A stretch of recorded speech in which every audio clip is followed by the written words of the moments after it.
Then came the maid's terrified scream. After that, I felt another gust of wind brush past my cheek. Everything happened so fast. I hadn't even processed what was happening. And suddenly, I was the only person left in the huge dining room. Holy crap, what just happened? That voice just now was Chloe's, right? But I didn't even get a clear look at her face, and she was already gone. The system's mouth dropped open in shock. B-Boss. Chloe's combat power is insanely high.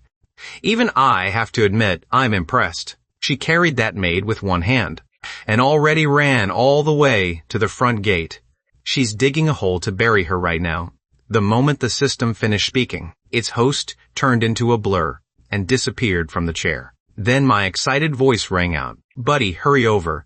I'm treating you to a free live burial. At the front gate, Chloe had already dug a large pit and thrown the maid inside. She grabbed a bucket from the garden and was pouring water into the hole. Seeing that, I swallowed nervously, poured, and cautiously asked, Chloe, where did you learn this whole routine? Why does it look so familiar? Chloe focused on stirring the wet soil, without even looking back. I learned it from a strange book. After using this method, all the servants in my house became perfectly obedient. I secretly breathed a sigh of relief. So Chloe taught herself. Good, good. For a moment, I was worried that all these fictional worlds were somehow connected. Are all girls named Chloe this terrifying? From Anna. Before long, Chloe finished the job. She dusted the dirt off her hands, then kicked the maid awake.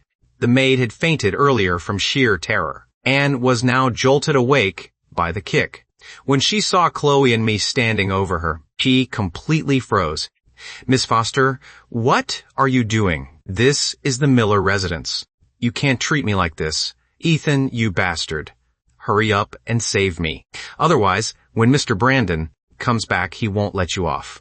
I'm telling you, I'm not some ordinary maid. I'm Mr. Brandon's cousin. If you dare, she was about to keep talking, when Chloe grabbed a dirty sock and stuffed it into the maid's mouth. Ethan, if some blind idiot bullies you again, just call me. No matter what, your status is higher than theirs. If you keep letting people bully you, I'll look down on you. Chloe wiped her hands on the maid's hair as she spoke. I sucked in a cold breath and nervously said, Okay, Chloe, I understand. Buddy. Looks like this side character Chloe really has some skills. Good thing she didn't die too early. Judging from what she's saying, she's willing to be my underling from now on.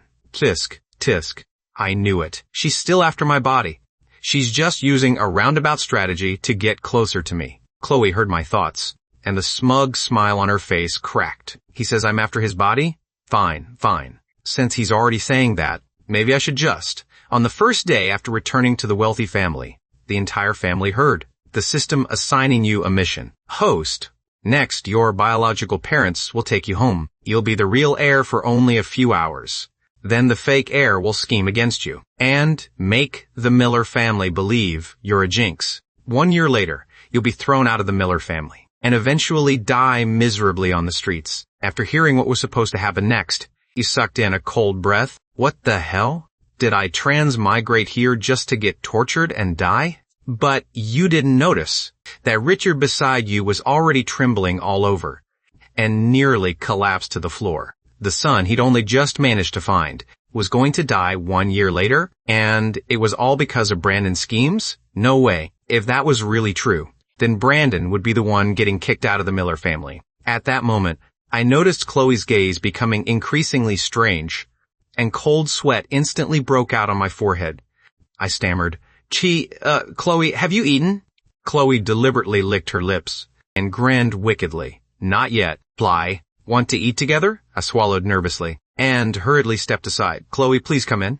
Chloe nodded proudly, then strutted forward like she owned the place and walked into the mansion. At the dining table, Chloe ate while casually asking, By the way, where's your fake younger brother? Did your mom deal with him? The corner of my mouth twitched. I sat 1 seat away from her. The fake heir went out and apparently offended someone. He came back covered in injuries. Then the family doctor got fired, so the fake heir was sent to the hospital. Chloe smiled. Well, don't you think the person who did that is pretty impressive? I deliberately pretended not to understand. Who? The person Brandon offended? He stared at me with wide eyes. like a puppy that had just retrieved a ball and was waiting for its owner to praise it. But I deliberately refused to give her what she wanted. Pretty average. Then I complained to the system inside my head. It was only a beating. I could do that too. If someone could get the fake heirs battle with those 3 huge men turned into a viral video, then that would actually be impressive. The smile vanished from Chloe's face. This bastard is definitely doing this on purpose. He says he could do it too? Do what? He's got no skills and still looks down on me? Just wait. Chloe lowered her head and pulled out her phone, then sent a message. I was busy eating and didn't notice. By the time we finished the meal, the system suddenly shouted, "Boss, boss, go check the trending page." Confused, I pulled out my phone. One look was enough to make my eyes nearly pop out. Holy crap, Chloe really is a freaking genius. She actually turned the fake heirs story with those 3 huge men into a ridiculous remix video, and now it's going viral across the entire internet. Even Victoria's influence can't suppress this anymore. Hearing my praise, Chloe proudly crossed her legs and lightly bounced her foot. Heh, now you know how capable I am, right? Then she suddenly remembered something and turned toward me. Ethan, do you have any plans tomorrow? I want to take you shopping. Still looking at my phone, I blurted out, "That'll cost extra." Then I kept complaining to the system inside my head. Buddy, see that? She thinks she accomplished something. So now she wants me to spend time with her. I'm not going to let her have me that easily. Chloe stared at me speechlessly. Fine, fine. You want to talk money? Ethan, how about 5 million for one day? As she spoke, Chloe directly transferred the money. I stared at the bank notification, then mechanically turned toward her and narrowed my eyes. Let's make one thing clear. I'm a law-abiding citizen. I don't provide those kinds of adult services. Chloe looked at me coldly. I'm law-abiding too. I don't need adult services. This is just the deposit. If your service is good, I'll double it. I stared at her seriously. You'd better keep your word. But inside, I was going crazy with joy. Chloe, please accept my knees. It's an honor to serve you. Chloe, you're freaking awesome. Just then, the system's voice rang out. Boss, I'm afraid you won't be able to go out with Chloe tomorrow. Before I could react, Richard walked in through the door with Olivia. The moment Olivia entered, she shouted, Ethan, you really are our family's lucky star. Dad and I just got invited down to the station for tea. I stared at her in confusion. Tea?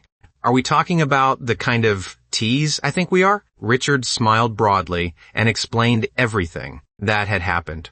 It turned out that when the police investigated the ski resort, they accidentally cracked a serial murder case. The police chief was thrilled and promised to report it to his superiors and help boost the Miller family's reputation. If everything went smoothly, the Miller Group's stock price would skyrocket, and the Miller family's ranking among the 8 major families might even move up. I awkwardly scratched my head.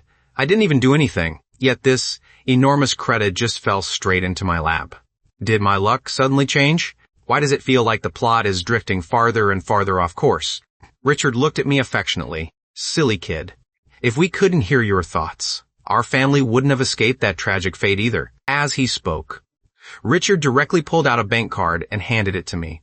Juan, you've done our family a huge favor this time. It's just that Dad's a little short on cash lately, so there's only 20 million on this card.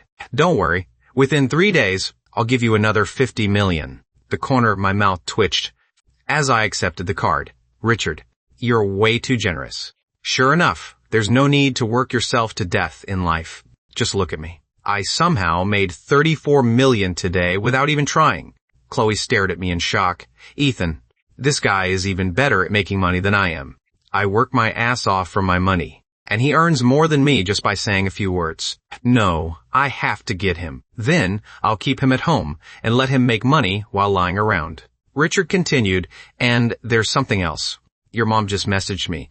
She said that fake brat Brandon is going to visit his biological parents. Your mom wants to take you along so you can get out and relax. Without even thinking, I blurted out, no, before I could finish those 2 words. Olivia hurriedly said, 9 million. Mom said that's the spending money she'll give you for going. There might even be more when you get back. Ethan, what were you about to say? I coughed twice and almost choked on my own breath. Then I raised an eyebrow. I was saying, well, I don't have anything else to do, so I might as well go. The system's mocking voice sounded in my head. Boss. From now on, I won't respect anyone except you. I curled my lips. What do you know? I was going to say no. But Susan is offering too much. I'm a normal person. I can't exactly fight against money. Olivia pressed her lips together to keep from laughing. Mom really understands Ethan. That trick works perfectly. Richard looked pleased too. My son likes money. That's easy. From now on, I'll just throw money at him until he can't leave. Chloe's eyes lit up. I don't have anything going on tomorrow either. I'll go along and relax.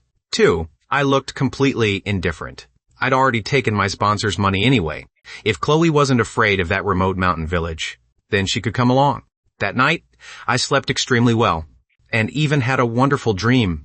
In the dream, I had nothing to do except listen to music at a club, sing karaoke. The moment dawn broke, I changed into casual clothes and sat inside the Miller family's van, heading out with Susan. The moment I got in, I closed my eyes to rest. Buddy, scout ahead. What's the enemy situation? Completely unaware, Susan beside me clenched the corner of her clothes. Her heart was pounding with nervousness. Brandon had started scheming again. Chloe lowered her head slightly, her eyes shining with excitement for gossip. Then the system's voice sounded. 3 kilometers ahead. The car will enter Woodridge Village. It's surrounded by mountains, and there's only one road into the village, a muddy dirt road. The fake heir didn't sleep at all last night. He made dozens of phone calls. His targets aren't just Vanessa, as in the original plan. Boss, you're one of them too. I touched my face, looking calm and composed on the outside, while already cursing inside. You've got to be kidding me. I was planning to take my money and run.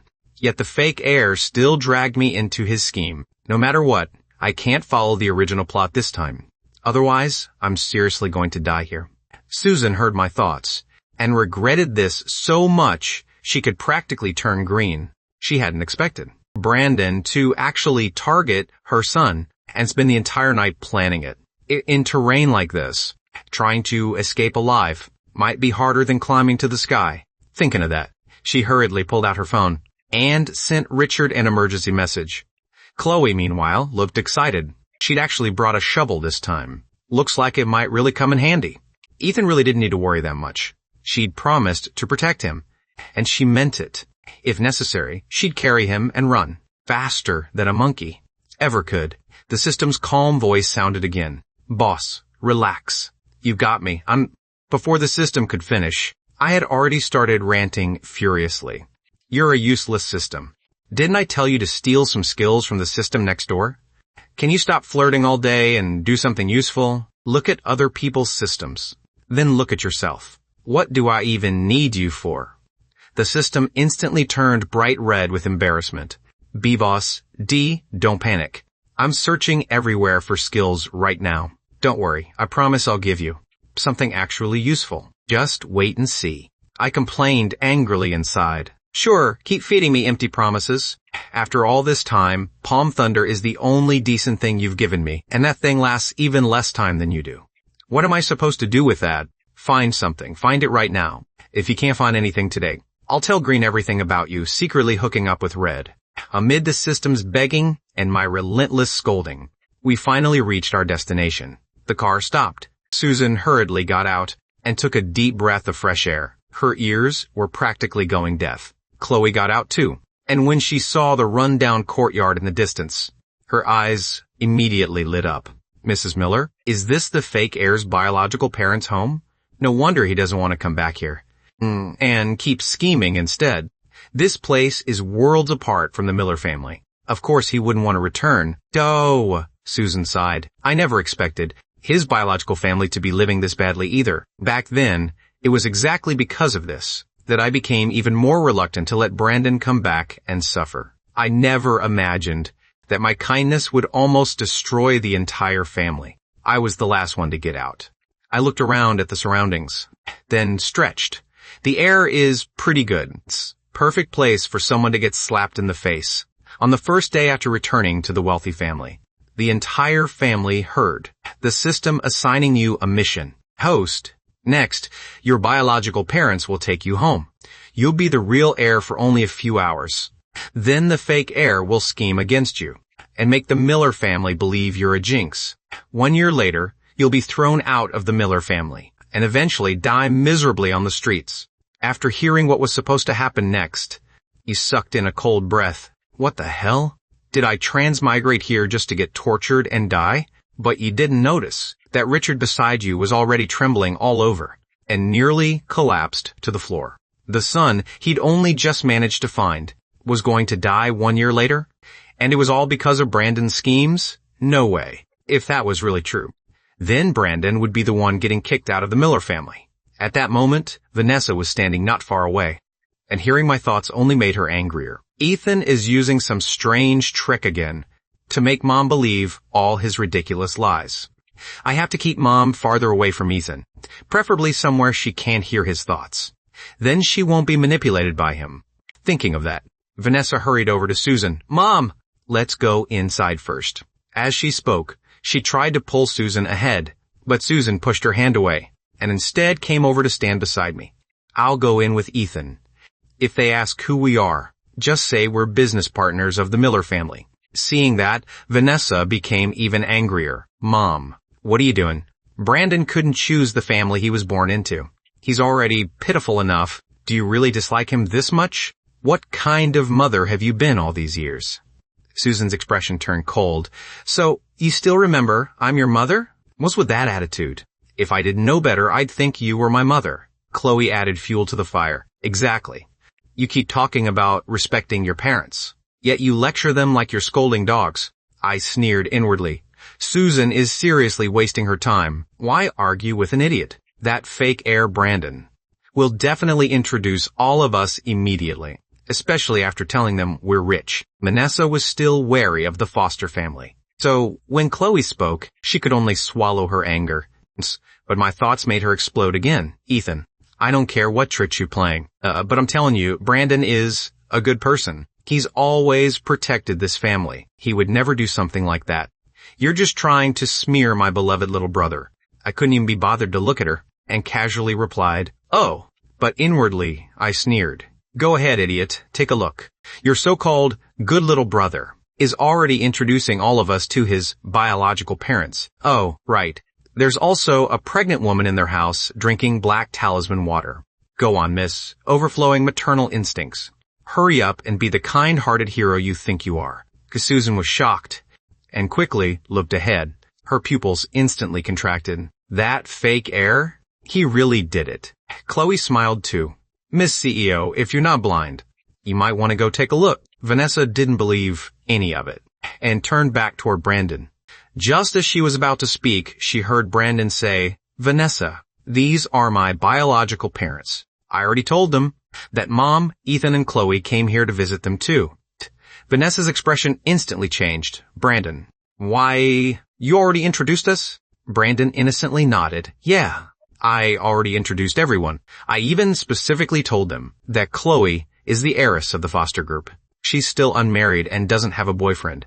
And Mom and Ethan are. Enough! Vanessa immediately cut him off. Ethan was actually right.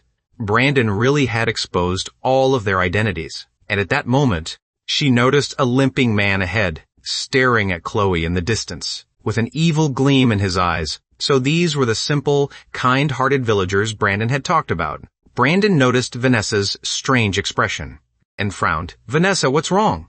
Are you too tired? Let's go inside and get some water. Oh, right. There's also a pregnant woman in my family. She's going to give birth soon. Brandon acted as if he hadn't noticed Vanessa's anger and took her hand, leading her toward the courtyard. Vanessa came back to her senses and smiled. Brandon, you're still the most thoughtful. She had just yelled at him like that. Yet he hadn't gotten angry or acted pitiful like he usually did at the Miller house. After all, this wasn't the Miller residence. If Brandon showed that he was unhappy, his biological relatives might make things difficult for her. She had just been worried because Ethan's prediction had come true. But now it seemed she'd been overthinking things.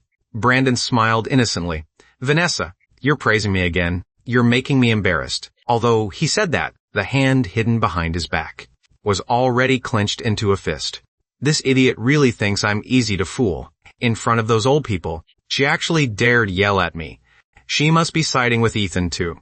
Does she really think I'm easygoing? Since those old fools want to kick me out. Then I'll teach all of them a lesson and make the Miller family understand that inviting a god in is easy, but sending one away is hard. Speaking of that, Brandon once again put on his harmless, innocent expression and called from behind, "Mom, Ethan, Chloe, you should come inside too. I've already introduced you. They won't make things difficult for you. You want to hide your identities? Dream on.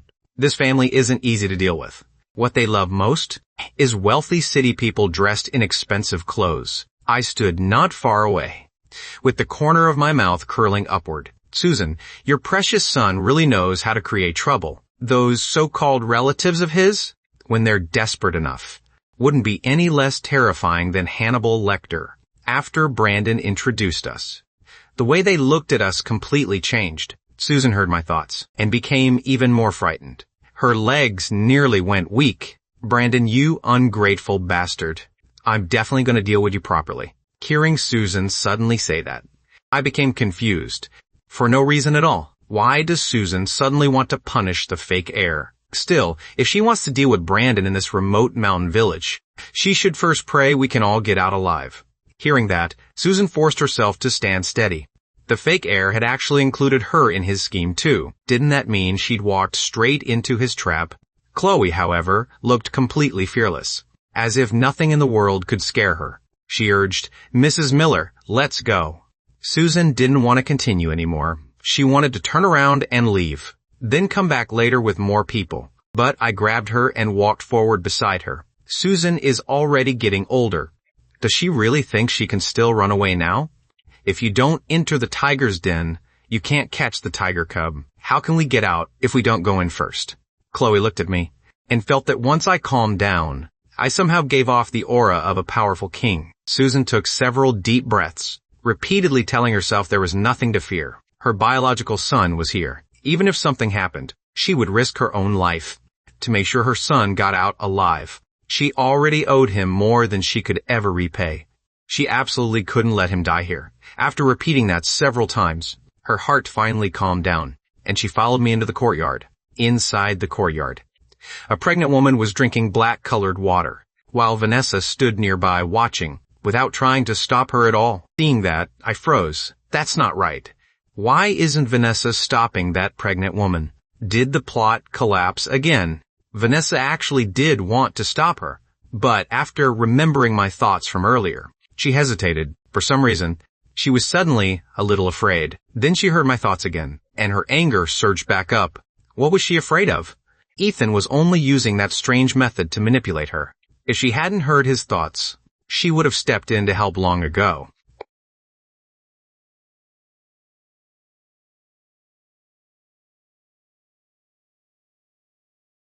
She rushed forward and snatched the bowl away from the pregnant woman, then smashed it hard onto the ground. "Stop drinking that. You're pregnant. If you drink something like this, your baby could be in danger." The pregnant woman jumped in fright and only recovered after a while. Then she shouted angrily, "Where did this vixen come from? Why did you steal my blessed water? Honey, come here. This bitch is bullying me. She doesn't want me to give birth to a son." The pregnant woman collapsed onto the ground, one hand clutching her stomach, and started wailing loudly. Vanessa ignored that and desperately tried to explain the facts to her, talking nonstop for a long time, but the pregnant woman refused to listen. Brandon returned from the bathroom and saw everything. He frowned. "Vanessa, what's going on?" Vanessa explained the whole situation, then anxiously stomped her foot. "Brandon, tell her. Everything I just said is true." Brandon stood there, Rhaegal, completely frozen. Vanessa became even more anxious and turned toward Susan. "Mom, tell her. Everything I said is true." He believed that as long as one more person stood on her side, then the tragedy Ethan had predicted wouldn't happen. I coldly watched everything from the side. This idiot really is something. She's following the original plot perfectly, but she'll never expect that because of this one good deed. This pregnant woman will eventually become the cause of her downfall. "Buddy, didn't you say the plot had changed? So what's going on now?" Susan took several steps backward and hid behind me. "Vanessa, you're being foolish." Susan couldn't understand it. Her eldest daughter could clearly hear her son's thoughts, and everything that happened earlier had already proven that Ethan was telling the truth. Yet Vanessa still refused to believe it. and insisted on walking straight into danger. Now she was even dragging Susan and her son into danger with her. Maybe this eldest daughter really wasn't worth saving. Vanessa was shocked. "Mom, just say something. Say one thing." "Ethan, you must have." She wanted to accuse me of using some strange trick and started trying to curse at me.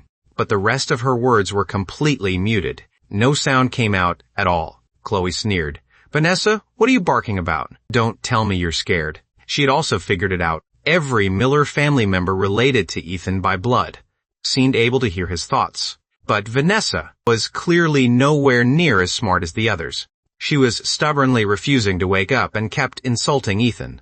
If Chloe had a sister like that, she wouldn't bother saving her either. People who refuse to stop courting disaster eventually die from it. Vanessa was the perfect example. Vanessa shouted furiously, "Chloe, stop talking nonsense. I'm not scared at all. What do I even have to be afraid of?" Chloe pointed disdainfully at the pregnant woman on the ground. "But she's bleeding." On the first day after returning to the wealthy family, the entire family heard, "The system assigning you a mission. Get us coffee. Next, your biological parents will take you home. You'll be the real heir for only a few hours. Then the fake heir will scheme against you and make the Miller family believe you're a jinx.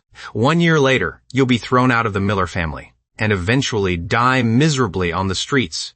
After hearing what was supposed to happen next, you sucked in a cold breath. What the hell? Did I transmigrate here just to get tortured and die? But you didn't notice that Richard beside you was already trembling all over and nearly collapsed to the floor. The son he'd only just managed to find was going to die 1 year later, and it was all because of Brandon's schemes? No way. If that was really true, then Brandon would be the one getting kicked out of the Miller family. Vanessa hurriedly turned around, but one glance made cold sweat pour down her entire body. Her eyes nearly popped out. How did this happen? That pregnant woman was perfectly fine just moments ago. Vanessa hadn't even pushed her. She had thrown herself onto the ground like a shrew and rolled around, screaming at the top of her lungs, and only afterward ended up like this. Susan turned deathly pale from fright. "Vanessa, what are we supposed to do now?" The plot had already escalated, and the fake heir's revenge would become even more vicious. Susan hadn't thought much of it before, but now that she was seeing it happen, it really was far more troublesome and terrifying. First, Anathes. Vanessa's mind was in complete chaos. How was she supposed to know what to do? "Mom, this is all your fault. Didn't I ask you to back me up just now? Why wouldn't you say anything?" In her panic, the so-called domineering female CEO completely lost her composure and acted like a 3-year-old, shouting at her own mother. Chloe crossed her arms and mocked her openly. "So this is the legendary domineering female CEO? The moment something goes wrong, you scream at your own mother. Doesn't look that impressive to me." "Oh yeah." "Ethan?" I nodded. To be fair, I don't think she's that impressive either. In the original plot, once Vanessa realized something was wrong, she hurried back to the Miller family. And, just like now, she lashed out at Susan and several of her younger sisters. Susan only thought her eldest daughter had been under too much pressure lately, so she felt sorry for her and kept comforting her. Looking at it now, she really is an idiot. Susan's eyes widened when she heard my thoughts. Her eldest daughter had actually yelled at her. So because of Brandon, the daughter who had once been closest to her had already stopped respecting her long ago. Thinking of that, Susan pointed at Vanessa and shouted, "Vanessa, you're an adult. Handle your own problems yourself. Don't start screaming at me the moment something small goes wrong. Remember, I'm not your servant." Vanessa heard my thoughts too, and after being mocked by Chloe and scolded by her mother, the anger in her heart erupted like a volcano. "If Ethan, ever since you came back, this family hasn't had a moment of peace. Mom, stop letting him manipulate you. His methods are filthy. He's just jealous of me and jealous of Brandon. He wants to make our Miller family." Before she could finish, Susan had already raised her hand and slapped her hard across the face. "But shut up, Vanessa. If you're so capable, then take responsibility for everything yourself. Stop throwing dirt on Ethan. This is the last time I'm warning you. Otherwise, don't blame me for forgetting we're mother and daughter." Susan was incredibly frustrated. How had she raised such a brainless daughter? Vanessa's ears rang from the slap, and she hated me even more. "Mom, You're gonna regret this. I'll prove it to you. All of you are wrong. Before she could finish that thought, Brandon hurried over to protect Vanessa. Mom, don't hit Vanessa. It's all my fault. If you're angry about anything, take it out on me. Vanessa was deeply moved. As expected, of the beloved little brother she'd spoiled all these years. The moment he saw his sister being wronged, he became so anxious he started crying, unlike Ethan. That petty bastard was still using some strange mind voice trick. I looked toward Susan in surprise. Susan is fierce. She really lost her temper this time, but them blaming each other doesn't solve anything. The fake heir is still waiting to deal with all of them. Buddy, show me what happens next. Boss, what comes next is a little explosive. Because Vanessa's beloved little brother Brandon will make her stay behind and compensate his family with a pair of twin babies. My jaw almost dropped. What kind of insane move is that?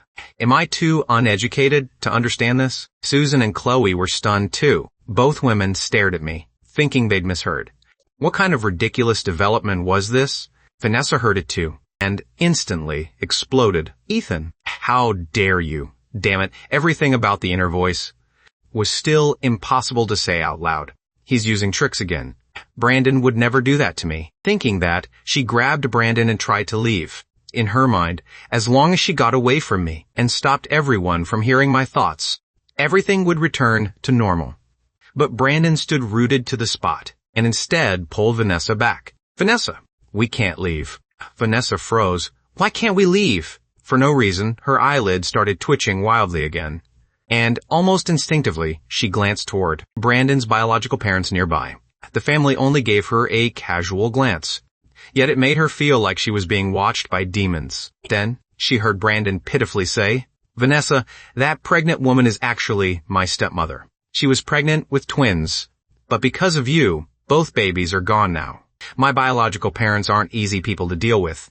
They just scolded me and told me to find a way to compensate them with 2 sons. Before he even finished speaking, Brandon dropped to his knees in front of Vanessa, tears pouring down his face. Vanessa, I'm begging you. I'm already kneeling. Isn't that enough? Vanessa looked as if she'd been struck by lightning. Brandon, what are you saying? I don't understand. I didn't even push that pregnant woman. She caused the miscarriage herself. And what do you mean I have to compensate them with 2 sons? How exactly am I supposed to compensate them? Looking at her, I silently applauded. Vanessa is still pretending not to understand. Definitely doesn't get how she's supposed to compensate them with sons. I know. She could become the fake heir's biological, dad's second wife. The stuff inside Brandon's head is seriously disgusting. No wonder his revenge plan got upgraded. What a freaking genius. The system frowned. Boss, I think this might be difficult. Vanessa keeps resisting, which doesn't match the original plot anymore. It looks like she finally grew a brain. I curled my lips dismissively. Impossible. Buddy, don't forget. Vanessa absolutely spoils the fake heir. Now, he's already kneeling in front of her and using his ultimate crying weapon. Vanessa will definitely agree willingly. Still, thinking about a domineering female CEO ending up with some awful old man is honestly pretty disgusting. Susan was already too shocked to speak. Brandon could actually come up with something like this. But would Vanessa really agree? Even if she was biased toward the fake heir. She was also harsh toward her younger sisters. But Vanessa was still Susan's biological daughter. And Susan couldn't bear to watch her get played like a slave and ruined by people like this. Chloe covered her mouth with one hand, but her huge eyes completely betrayed how badly she wanted to laugh. Who would have thought Vanessa would have a day like this? She absolutely had to tell her brother about today's incredible show. Turns out, getting revenge for her brother didn't require that much effort. All she needed was one Ethan. Vanessa felt like her entire worldview had collapsed. What had Ethan just said? Brandon was going to make her become his stepmother and make her give birth to sons for his family? How could that possibly happen? Brandon would never do something like that. He simply had no way to explain things to his biological parents right now. Brandon was kneeling on the ground, crying until his eyes were swollen, and he could barely speak anymore. But when Vanessa still didn't answer, he started getting anxious, and subtly gave his biological parents a look. His parents understood immediately, and rushed over together shouting angrily, "You're Brandon's sister, right? You caused us to lose 2 sons, so you have to compensate us. If you hadn't interfered, how would my sons have disappeared? If you refuse to compensate us, then we'll lock Brandon up and never let him go back." As they spoke, they grabbed Brandon and tried dragging him into the house. Brandon cried so hard he could barely breathe. "I'm not staying here." "I'm not staying. You never even raised me. You're not my parents. Let go of me. Vanessa, save me. Hurry up and save me." "Mom, even you don't want me anymore?" Vanessa froze for a moment. "White!" Then she hurriedly grabbed Brandon's other arm and pulled desperately. "Let go of Brandon. He's my biological brother. What you're doing is illegal. And I didn't push your pregnant woman earlier. That had nothing to do with me. I can compensate you with money. Tell me how much you want. I can pay whatever amount you name." Although Vanessa was worried Brandon would be taken away, she was secretly relieved inside. Looks like Ethan's inner voice was wrong after all. Brandon wasn't begging her to become his father's second wife. He wasn't asking her to give birth to twin brothers for him. And he wasn't using some suffering scheme either. Besides, she could simply pay money. It wasn't like she absolutely had to give them sons. Vanessa turned towards Susan again. "Mom, come help me. They're about to take Brandon away." Her mother had been manipulated by that bastard Ethan, and now misunderstood her. But that was fine. After today, Vanessa would explain everything clearly. Surely her mother would help right now. After all, compared with Vanessa, Susan loved Brandon even more, and would be even less willing to let him leave the Miller family. But then, she heard her mother's sigh. Vanessa let go. On the first day after returning to the wealthy family, the entire family heard. The system assigning you a mission. Host. Next, your biological parents will take you home. You'll be the real heir for only a few hours. Then the fake heir will scheme against you and make the Miller family believe you're a jinx. 1 year later, you'll be thrown out of the Miller family and eventually die miserably on the streets. After hearing what was supposed to happen next, you sucked in a cold breath. What the hell? Did I transmigrate here just to get tortured and die? But you didn't notice that Richard beside you was already trembling all over and nearly collapsed to the floor. The son he'd only just managed to find was going to die 1 year later, and it was all because of Brandon's schemes? Fine. If that was really true. Then Brandon would be the one getting kicked out of the Miller family at that moment. Vanessa stared at Susan in shock. "Mom, what did you just say?" She was starting to wonder whether her mother had developed dementia. This was Brandon, her most beloved son. How could she possibly bear to let him be taken away? Brandon was equally dumbfounded. That old woman really didn't want him anymore? Then hadn't all his scheming been for nothing? Susan looked seriously at her eldest daughter. "Vanessa, I know you and Brandon are as close as real siblings. But don't forget, this is his true home. These people are his biological parents. Even if this goes to the police, or all the way to court, their son will ultimately have to return to them." Susan sneered inwardly. The fake heir loves using suffering schemes, doesn't he? Then I'll play along with him this time. Although Susan desperately wanted that thing out of the Miller family, he also understood that if Brandon left this easily, it would be like releasing a tiger back into the mountains. Several of her daughters still hadn't met Ethan, and considering how much they'd spoiled Brandon since childhood, they could easily be manipulated by him. The consequences would be disastrous. Susan also knew that the more she acted this way, the more Brandon would panic and expose himself. Sure enough, fear appeared in Brandon's eyes, and he hurriedly said, "Vanessa, Mom, do you really not want me anymore? I only came back to visit once, and now my biological parents have lost their sons because of me. Those were the twin boys they'd dreamed about for so long. Money can't measure something like that. Vanessa, I don't blame you. You can't understand how hard life is for poor people like us. It's all my fault. I'm completely useless. What's even the point of me living? Just let me die." As he spoke, Brandon suddenly shoved his biological parents aside and charged headfirst toward the wooden door. Vanessa screamed and immediately tried to rush forward to stop Brandon.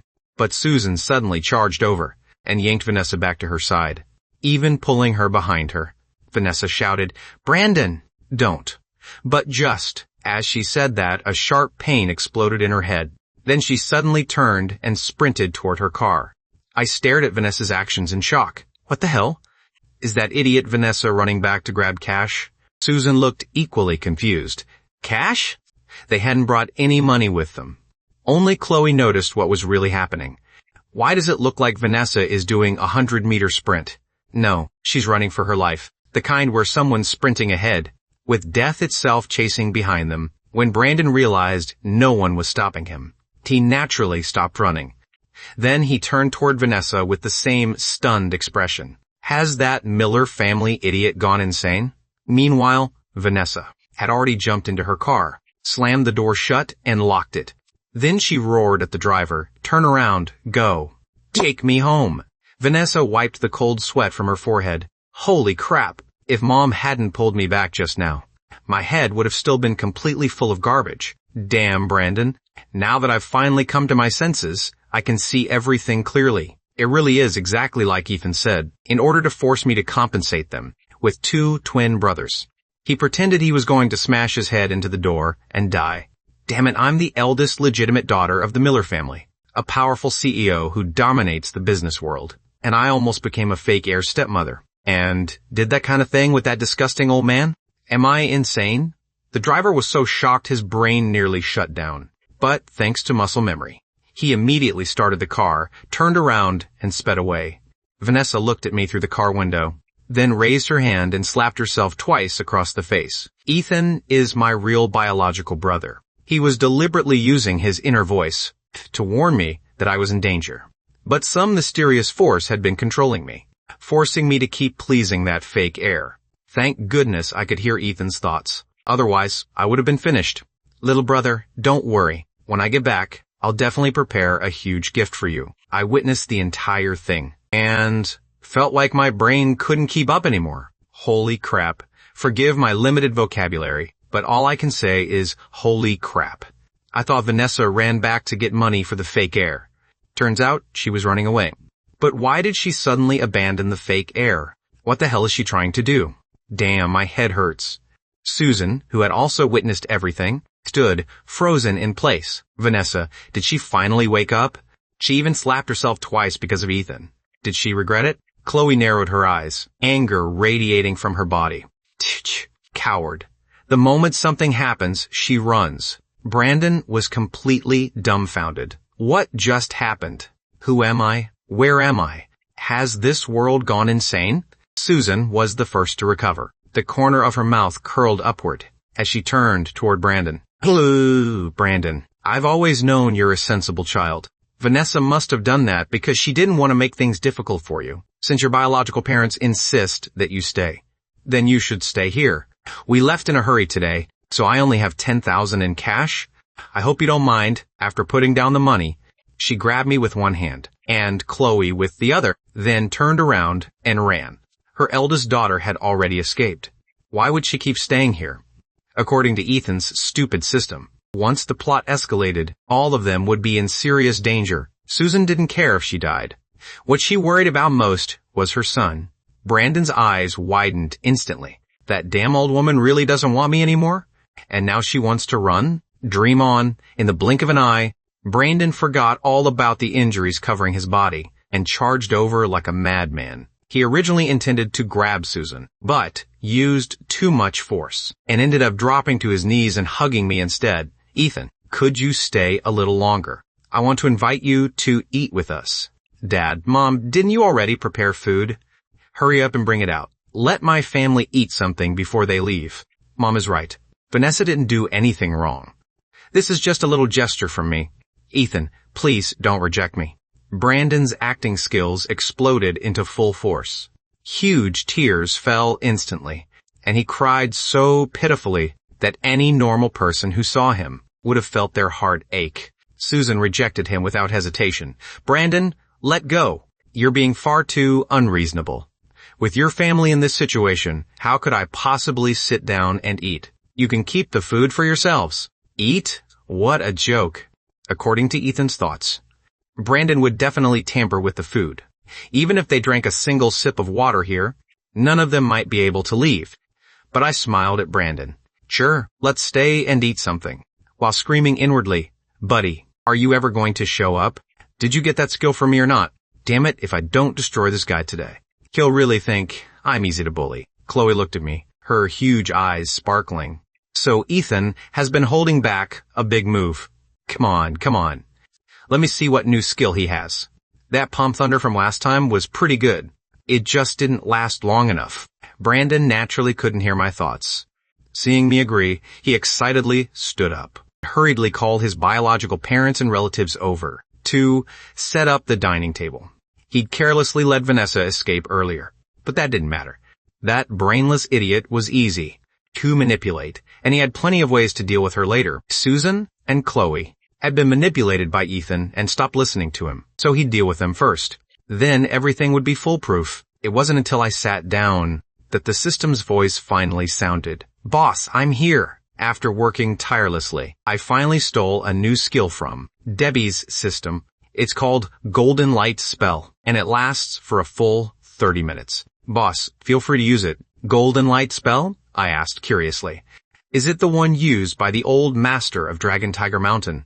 The system laughed. Boss, how did you know? That's exactly the Golden Light Spell.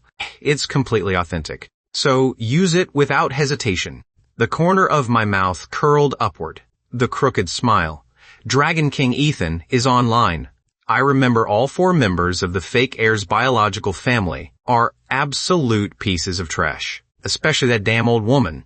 She killed 5 of Brandon's older sisters and trafficked 7 women into this village. If they gave birth to sons, she'd sell the women afterward. If they couldn't produce sons, she'd kill them. People this utterly evil somehow survived until the final page of the novel. I don't approve. I'm making them leave the story early. Nobody can stop me. I said what I said. Susan heard all of that and hurriedly covered her mouth.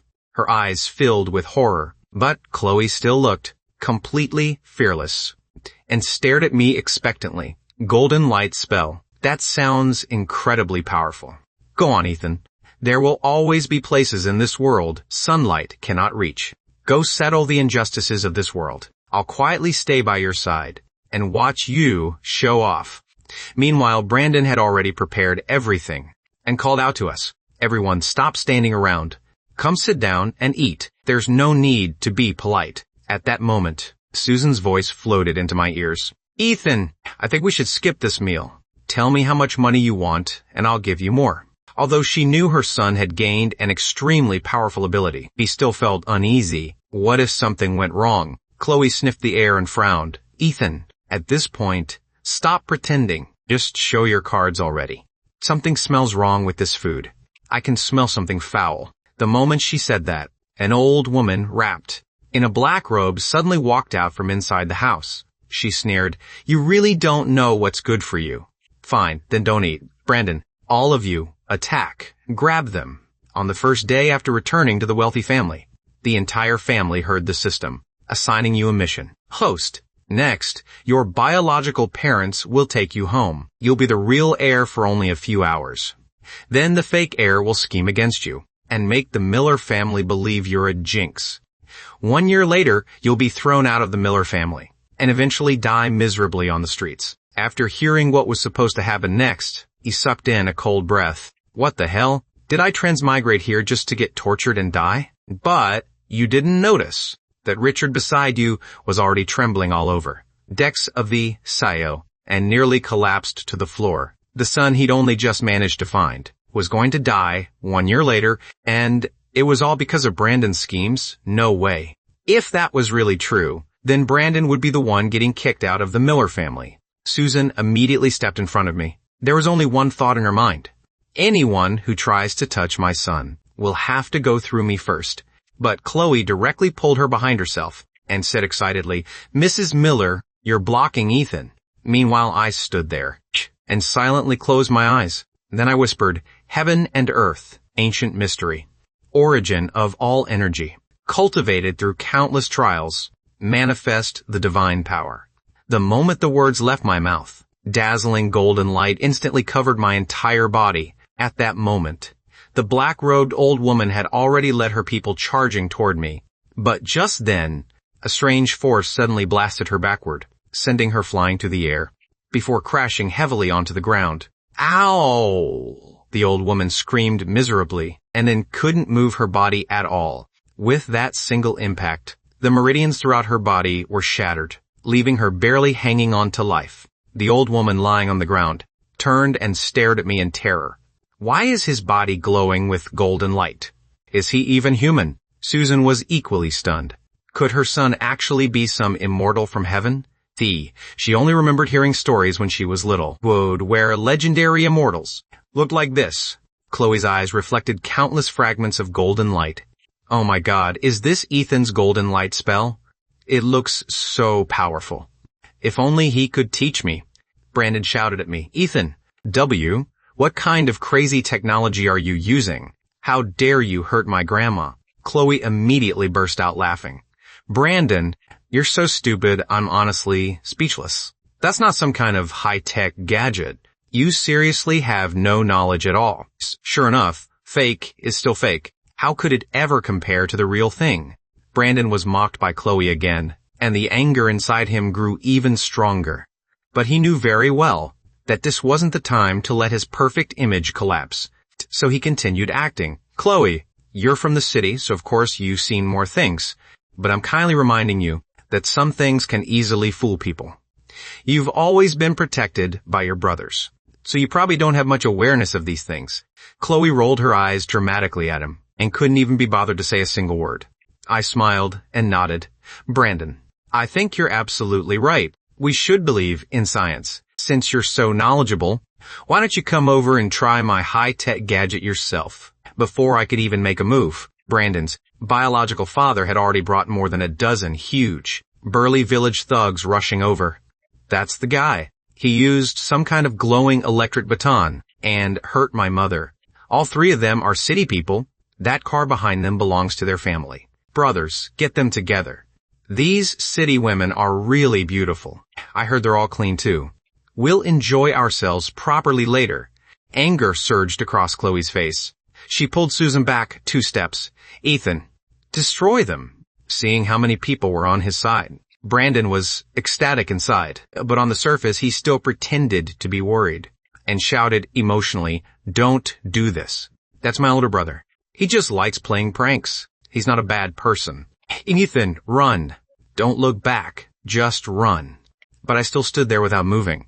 When those dozen-plus thugs reached me, I moved. A streak of golden light shot straight into the crowd. The machetes, axes, and iron rods in their hands instantly melted and fell to the ground amid their terrified screams. All reduced to useless scrap metal. In an instant, cold sweat covered every thug's face, and large drops fell to the ground. Oh no, did we run into some mountain monster? Their great-grandfathers. Grandfather's great-grandfather had once said that supernatural creatures lived in the nearby mountains. Their bodies glowed. They were immune to blades and bullets. They never aged or died and possessed enough power to destroy heaven and earth. The thug in front pointed at me while trembling violently and asked, Are you human or some kind of monster?" I smiled. "Are you done attacking? Then it's my turn." Before my words even finished, I suddenly charged forward. Brilliant golden light exploded across the entire clearing. Susan raised an arm to shield her eyes, while Chloe lowered her head too. 1 minute later, a dozen muffled explosions rang out. Every one of the thugs was struck by golden light and sent flying backward one after another. Screams erupted continuously. Before they crashed heavily onto the ground, even the earth seemed to shake from the impact.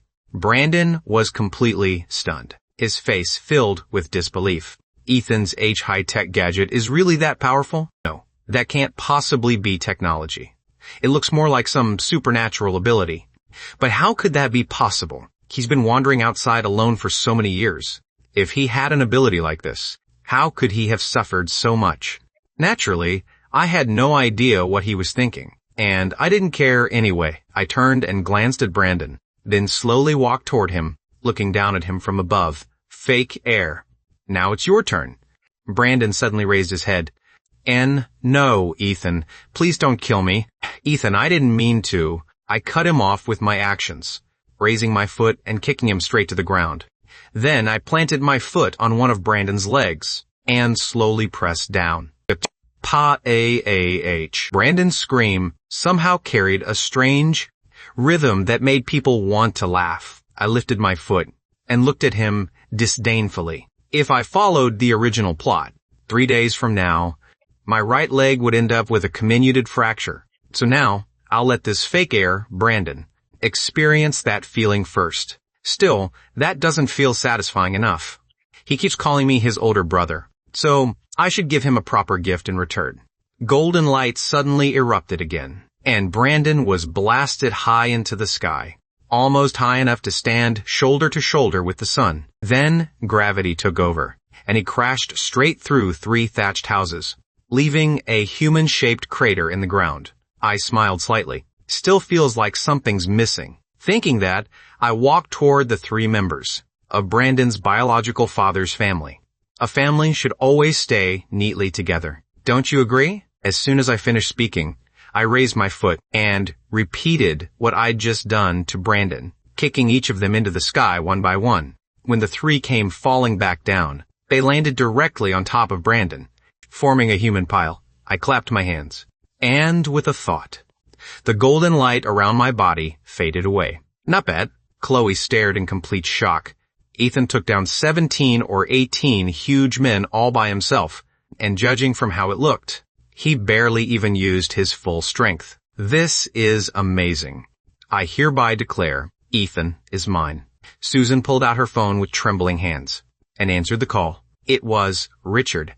He asked what was happening on their side. But Susan's mind was still completely numb, and she couldn't explain much. She only told him to hurry over. After hanging up, Susan quickly came over to me. Ethan, are you hurt anywhere? That golden light had been far too bright. She hadn't dared open her eyes and watch. Her son might have gotten hurt during the fight. I shook my head. No, but inwardly I complained. Why is Susan asking me? Shouldn't she be checking on that fake heir Brandon? He's her most precious, beloved son. Wasn't she unwilling to let him leave the Miller family? Wasn't she afraid he'd have to stay here and suffer? Susan pressed a hand against her chest, as an indescribable emotion filled her heart. She forced a smile. As long as you're okay. Let's go home. Your dad and the others are almost here. They can handle everything here. I was shocked. We're leaving already? Susan really doesn't plan to care whether the fake heir lives or dies anymore. What's going on? Why should I? Brandon already found his biological parents, and his whole family just tried to hurt us. Your dad is coming here with the police. Don't worry, they'll handle everything.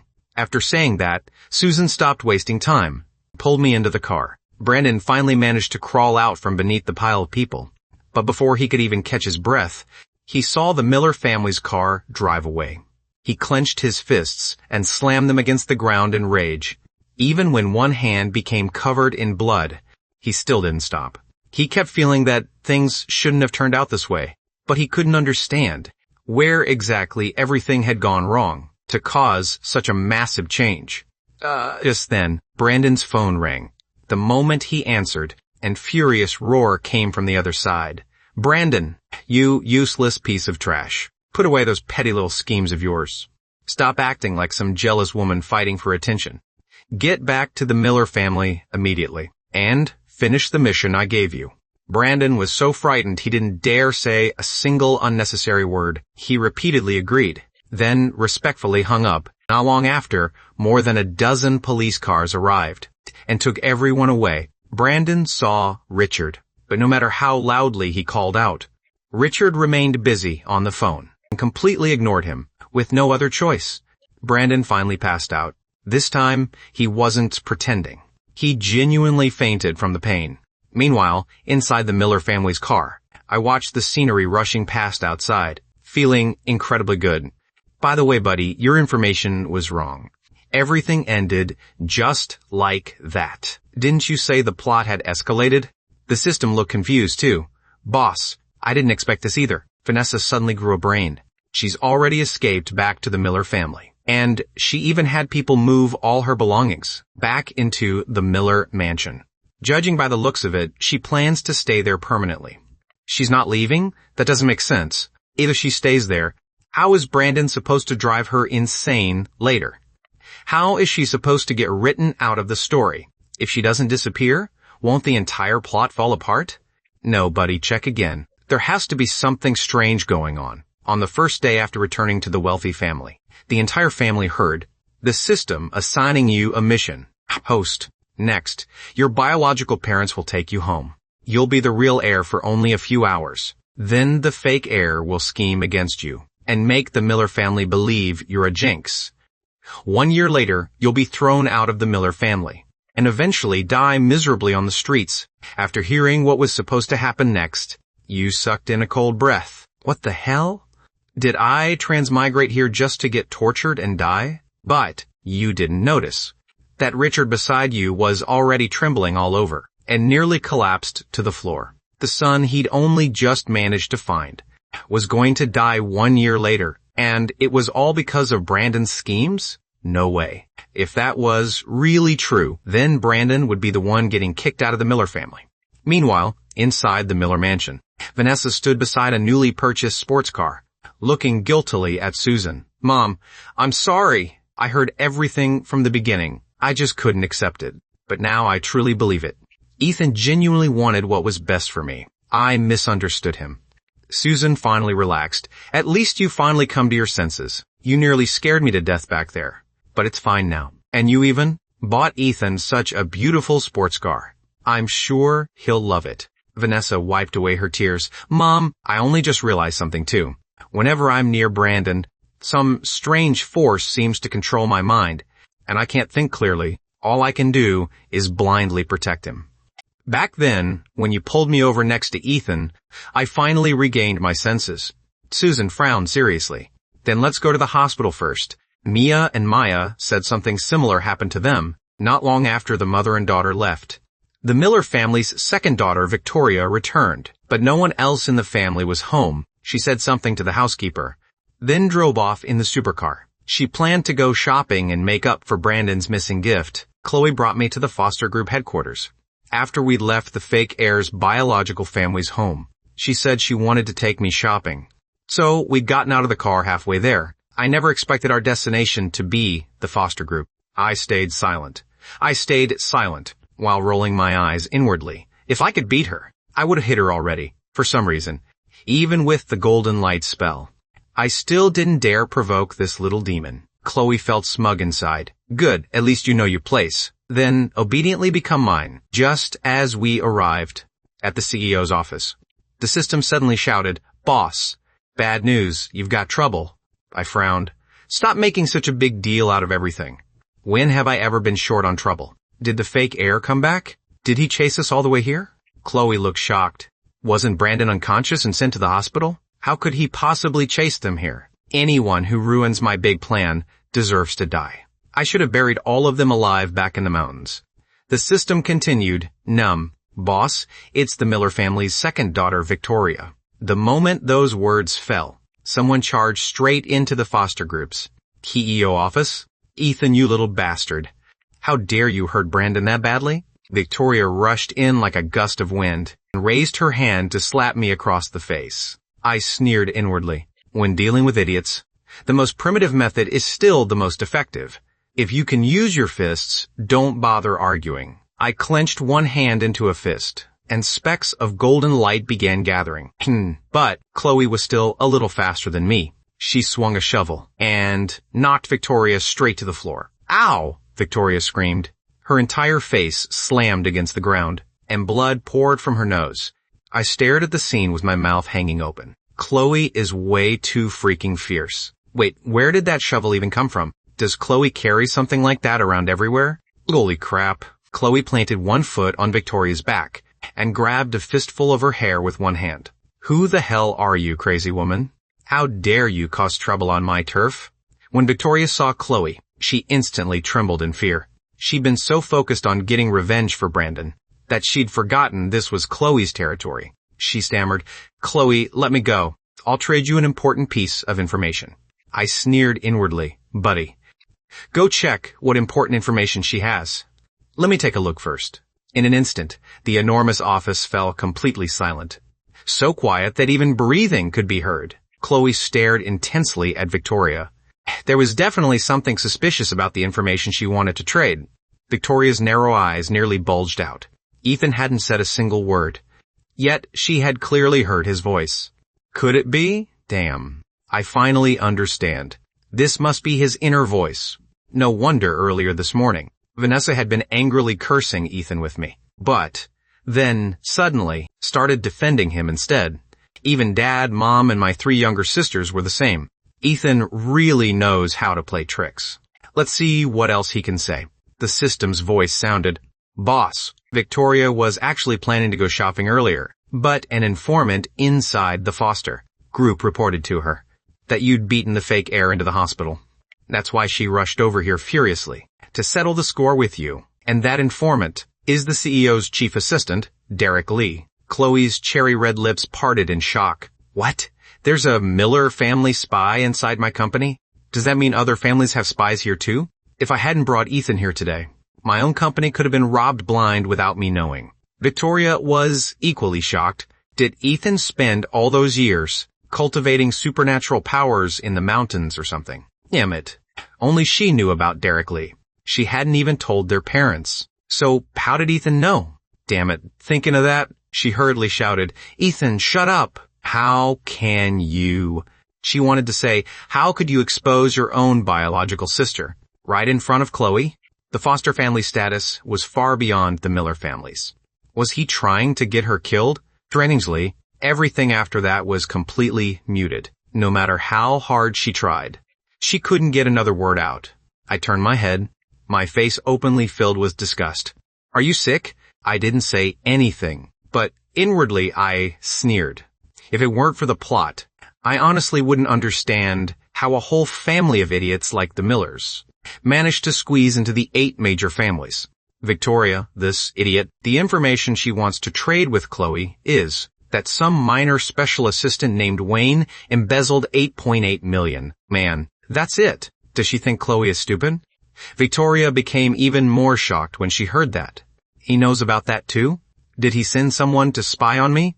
Or maybe even a ghost? He seems to know every move I make.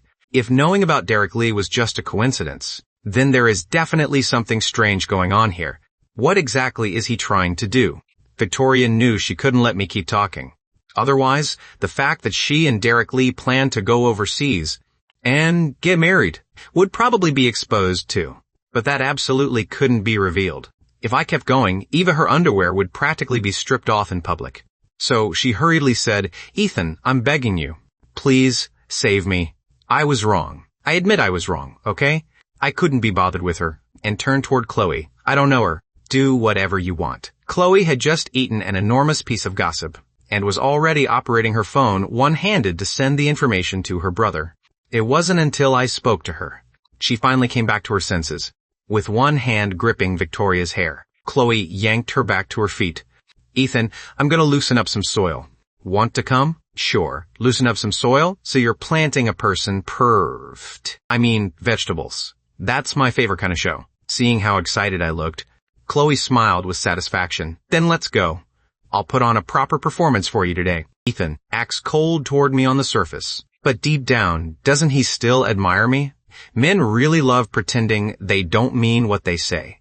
Victoria screamed in terror, Chloe, you can't do this to me. Let me go. I'll tell you something else. Glee. Chloe couldn't be bothered listening. She grabbed a cleaning rag from the table and stuffed it into Victoria's mouth. If you don't know how to speak, then shut up. Otherwise, I'll help donate your mouth to someone who needs it. I nodded. That works too. Just like that. Chloe dragged Victoria into her private elevator and took it straight down to the first floor garden. She handled the shovel with unbelievable skill, from digging the hole to burying her and watering the soil. The entire process took less than 5 minutes. I stood beside her and silently gave her a thumbs up. Incredible. Seriously, even professional gravediggers aren't this skilled. I'm impressed. Chloe raised an eyebrow proudly and dusted the dirt from her hands. Nothing special, just practice. Victoria saw the two of us still joking around and gritted her teeth in rage. Ethan, do you have any conscience? You hurt Brandon so badly he's still lying in the hospital. He might even be paralyzed from the waist down. Doesn't your conscience hurt at all? I shrugged indifferently. Your Brandon only lost the use of his lower body. I lost family affection. This brain-dead Victoria. is still worrying about that fake heir at a time like this, according to the original plot. Victoria will go overseas tomorrow and marry Derek Lee, but on their wedding night. Derek will beat her for 20 straight hours. Later, that beast will completely take over her company, then reduce her to a living corpse, while pretending to be a deeply devoted husband. Within 6 months, she'll be tortured until she loses her mind. Victoria felt as if the sky had collapsed. What did he just say? That the man she loved would betray her, and she'd end up in a horrifying state? How could that possibly be true? He didn't understand Derek at all. A perfect man like Derek wasn't someone Ethan could ever understand. Domestic violence. Derek was so kind. He couldn't even bear to step on an ant. Thinking of that, Victoria screamed at me with everything she had. Ethan, you little bastard.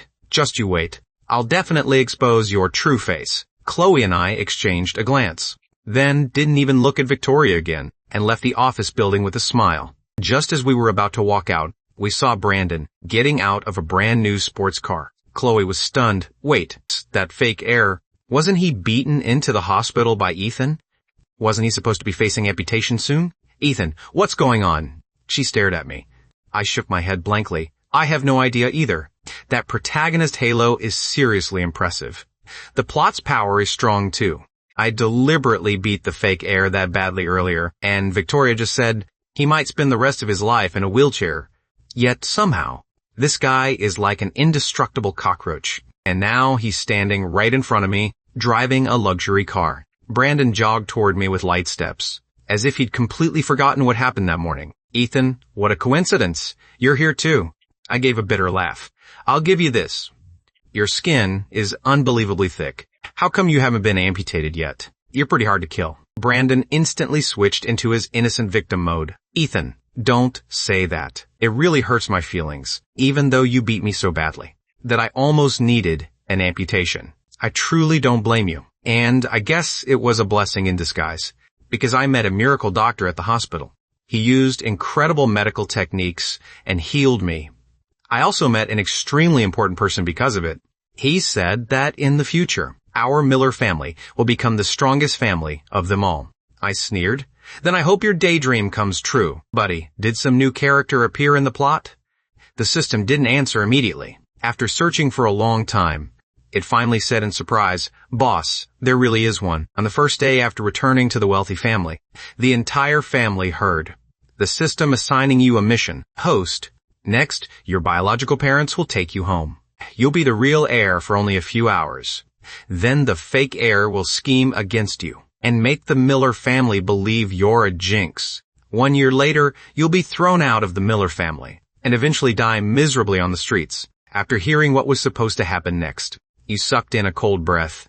What the hell? Did I transmigrate here just to get tortured and die? But you didn't notice that Richard beside you was already trembling all over and nearly collapsed to the floor. The son he'd only just managed to find was going to die 1 year later, and it was all because of Brandon's schemes? No way. If that was really true, then Brandon would be the one getting kicked out of the Miller family. Chloe couldn't help sucking in a cold breath. The power of this world really is strange. I wonder what idiot wrote this script. Something like that fake heir can actually be the male lead. And who exactly is this miracle doctor? Could he actually be stronger than Ethan? Something feels weird. Brandon narrowed his eyes, Godot, and glanced around and asked suspiciously, Chloe, I heard my second sister is here. Now, have you seen her, Ethan? I know you don't like me, but Victoria is related to you by blood. She's your biological sister. Could you please not hurt her? I sneered. There's no one else around now.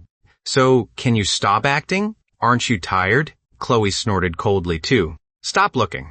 Victoria is suspected of stealing confidential foster group files. I've already caught her. Brandon blurted out, Impossible. Chloe, there must be some misunderstanding. I know you're close to Ethan, and Ethan doesn't get along with the family, but you can't take his side and then take your anger out on my second sister. Ethan, say something for her. I didn't want to hear another word from him. I lifted my leg and kicked him. Get lost. Brandon dropped to his knees, feeling like his kneecap was about to shatter. Ethan, don't hit me. I'll leave right now, okay? Vanessa gave me a sports car. I originally came here to pick you up so we could go home together, but I guess I'll forget it now. I'll leave first. Afraid I'd beat him again. Brandon scrambled back to the car, limping the whole way, and drove away. Chloe frowned as she watched his pathetic figure. Is Vanessa mentally ill? Didn't she already learn the truth? Why would she still buy Brandon a sports car? I shrugged. Indifferently. Everyone in the Miller family is crazy. Chloe still had company matters to handle, so she had her driver take me back to the Miller mansion. The moment I walked through the door, Vanessa hurried over, smiling brightly. Ethan, you're back. Are you tired? I cooked something delicious for you myself. I didn't know what you liked, and so I made a little extra of everything. I expressionlessly replied, oh, while complaining inside. As expected, I'm a handsome guy blessed with both beauty and intelligence. Vanessa really does have ulterior motives toward me. She just gave the fake heir a sports car, and now she's cooking for me. Does she think I've never seen the world? She thinks cooking me a few meals will make me feel the warmth of family and turn me into her loyal lapdog forever. Vanessa completely froze. I gave Brandon a sports car? When did I ever give that fake heir a sports car? Thinking of that, she hurried into the courtyard and only then noticed that the sports car was gone. She quickly called over the butler and asked coldly, where's my sports car? The butler answered honestly, it was the second young lady. The second young lady drove it away. Then Vanessa was furious and immediately called Brandon. But no matter how many times she called, he didn't answer. Damn, Brandon, wait. Wasn't he supposed to be in the hospital? Didn't the doctors say he might need an amputation? How could he still drive to the foster group?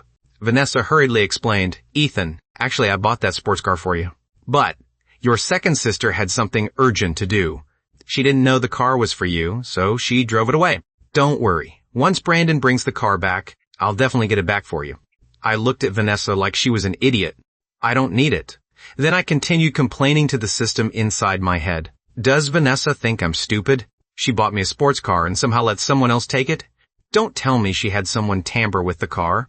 So I'll have an accident when I drive it. Damn, Vanessa is ruthless. Vanessa broke into a cold sweat. That's not what happened. It's really not, Ethan. Back when we were in the mountain village, I suddenly came to my senses and realized Brandon had been fooling me. I misunderstood you before and wanted to apologize. That's why I bought the car for you. But afterward, Mom and I went to the hospital to see the twins. And then this whole misunderstanding happened. Don't worry. When Brandon comes back, I'll definitely teach him a harsh lesson. I shook my head. You don't need to explain anything to me. I don't care. She thinks a few nice words. Can win over a naturally gifted lapdog like me? Vanessa must be dreaming. Buddy, check where the fake heir went. The system replied, Boss, that fake heir is something else. He went to Vanessa's office to steal documents. The bidding documents. I sneered inwardly. When I first came back, I accidentally helped the Miller family earn a huge achievement, and the higher-ups gave the Miller family a project opportunity. All the materials were already prepared, and the bidding process was basically just a formality. I didn't expect the fake heir to target that project, but from the looks of it, Vanessa probably deliberately made things easy for him. After all, something that important should have been kept in a safe or somewhere secure. It shouldn't be something Brandon could casually get his hands on. Vanessa clenched one fist and trembled with rage. Brandon, you've got some nerve. How did he miraculously recover? And who ordered him to steal those documents? She couldn't care about anything else, and turned to run outside. But not long after, she ran back. Ethan, I suddenly remembered. There's an important document at the company. Will you go with me to get it? I immediately pulled my hand away from hers, with obvious disgust. I'm not going. What important document? Didn't you already give it to Brandon? Now you want me to go there, just so you can make me take the blame? And stop calling yourself my sister. I don't have a sister like you. I don't want one. Is that not enough? Vanessa heard my thoughts and felt a wave of regret and guilt. But what he said was true. From the very first time she met Ethan, she'd already disliked him without giving him a chance. She suppressed him and insulted him, and even said right in front of him that she only had one younger brother, and that was Brandon. Now she suddenly wanted his help. It was perfectly normal for him to refuse. Thinking of that, she directly pulled out her phone and tapped a few times. Suddenly, my phone rang. I opened it and saw a 10 million transfer notification. The sender was actually Vanessa. I looked up at her. What do you mean by this? Vanessa hurriedly explained. Ethan, I don't mean anything else. It's just some spending money for you. If you think staying at home is boring, how about coming outside with me to relax? The domineering female CEO lowered herself completely while asking for help. I looked down at the balance on my phone, then looked back at Vanessa and sighed. Fine, let's go.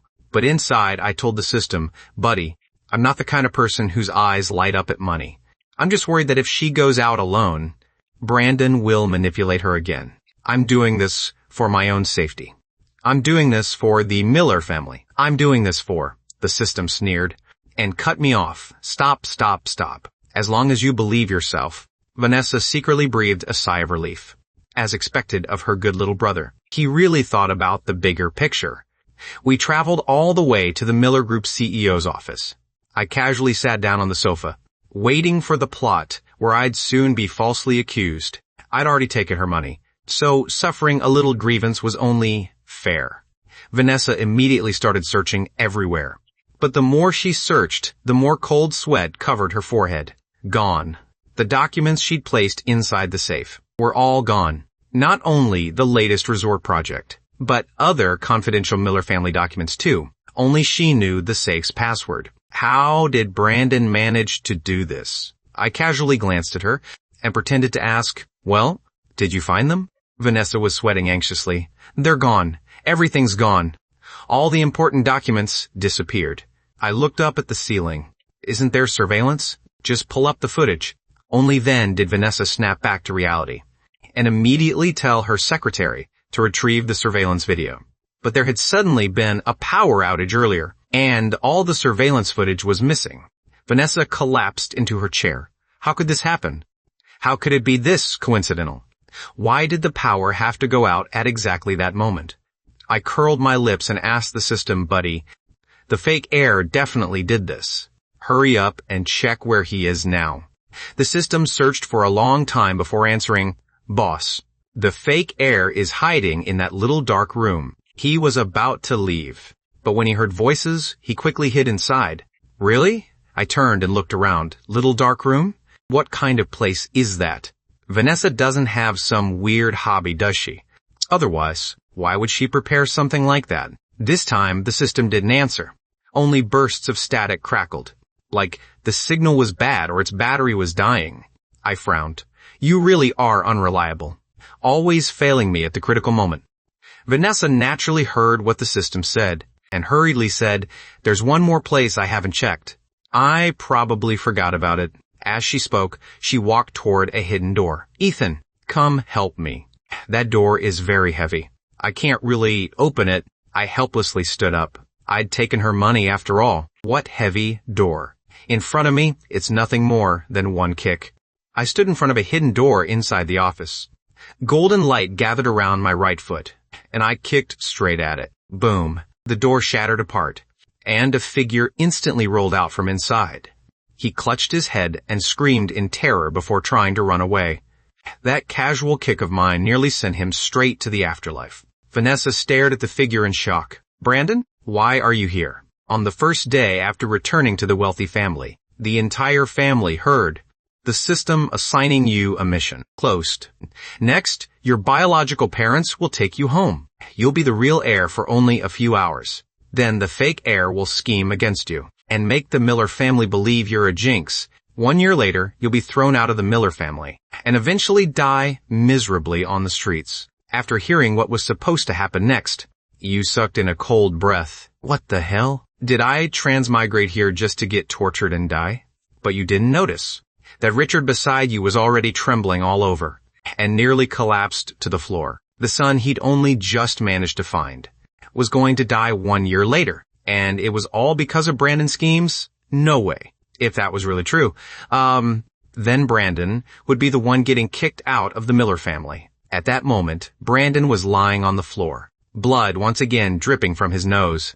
3 of his front teeth had even fallen out. He covered his mouth and mumbled unclearly, Vanessa, my teeth. He was genuinely in pain and started crying loudly. But Vanessa wasn't buying it this time. She yanked him to his feet. then immediately hid behind me and demanded sharply, "I'm asking you, why are you here?" I deliberately pointed at him in surprise. "Brandon, what's that tucked under your arm?" "Oh, so you came here to steal something." Vanessa snatched the bag away from him, then quickly hid behind me again. The moment the bag was opened, Vanessa's eyes widened. Inside were gold, silver, and jewelry worth over 100 million. Her private records, important client information she'd accumulated over years in the industry. And most importantly, the bidding documents for this project were in there too. "Brandon, you actually stole my things?" Vanessa glared fiercely at Brandon. She wanted to beat him to death. How blind had she been before? She never realized he was this ambitious and vicious. Brandon hadn't been prepared, so the bag was snatched away from him, and anger surged inside him. What the hell is wrong with this idiot? She already gave me a sports car, so why is she still suspicious of me? Isn't she afraid I'll get angry and never speak to her again? Ethan must have been sowing discord just now, and saying bad things about me. Otherwise, with Vanessa's brain, she'd never suspect me. Thinking of that, he started playing the victim again. "Vanessa, how could you say that about me? I'm so hurt." Boo-hoo. He covered his face with one hand, and his chest with the other, as if he'd suffered some devastating emotional and physical blow, and was about to die at any moment. Seeing his exaggerated performance, I couldn't hold back and burst out laughing. This is freaking hilarious. "You're a grown man acting this delicate every single day. Did you secretly go overseas and get some kind of surgery?" Brandon's expression instantly changed. That bastard actually dared mock me. If it weren't for him, why would I have ended up like this? Right now, Brandon wanted nothing more than to bite me. But in front of Vanessa, he could only keep acting. "Oh, right, Ethan, why did you come to the company? All the Miller family's confidential information is kept here. Don't misunderstand me. I don't mean anything by it. I just think that you've only been back for a few days. And so many things have already happened to our family. Maybe you're just too kind, and someone with bad intentions manipulated you into coming here to look around." When he reached that point, he hurriedly covered his mouth. "Vanessa, I'm not saying Ethan came here to steal secrets. Before he could continue spewing nonsense, Vanessa rushed over and slapped him across the face, then quickly hid behind me again.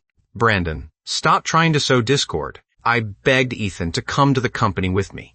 He's my biological brother. He has absolutely no need to steal anything. Everything here belongs to him in the first place." In the past, before Brandon's tears even fell, Vanessa would have practically dropped to her knees and begged him for forgiveness. But after finally clearing her head, she realized Brandon had been playing her like a fool all along. He constantly claimed he wasn't sowing discord, but every single word he said did exactly that, making her hate Ethan more and more. Brandon stared at her in disbelief. "Vanessa, you actually hit me? What did I say wrong? Why did you hit me?" Boo-hoo, although his voice sounded aggrieved. Inside, he'd already started hating Vanessa. "Bitch, she actually said everything here belongs to Ethan for more than 20 years. She always told me everything she had would be mine. Ethan must have used some unknown trick to completely brainwash Vanessa. I was slightly surprised too. What kind of game is Vanessa playing now?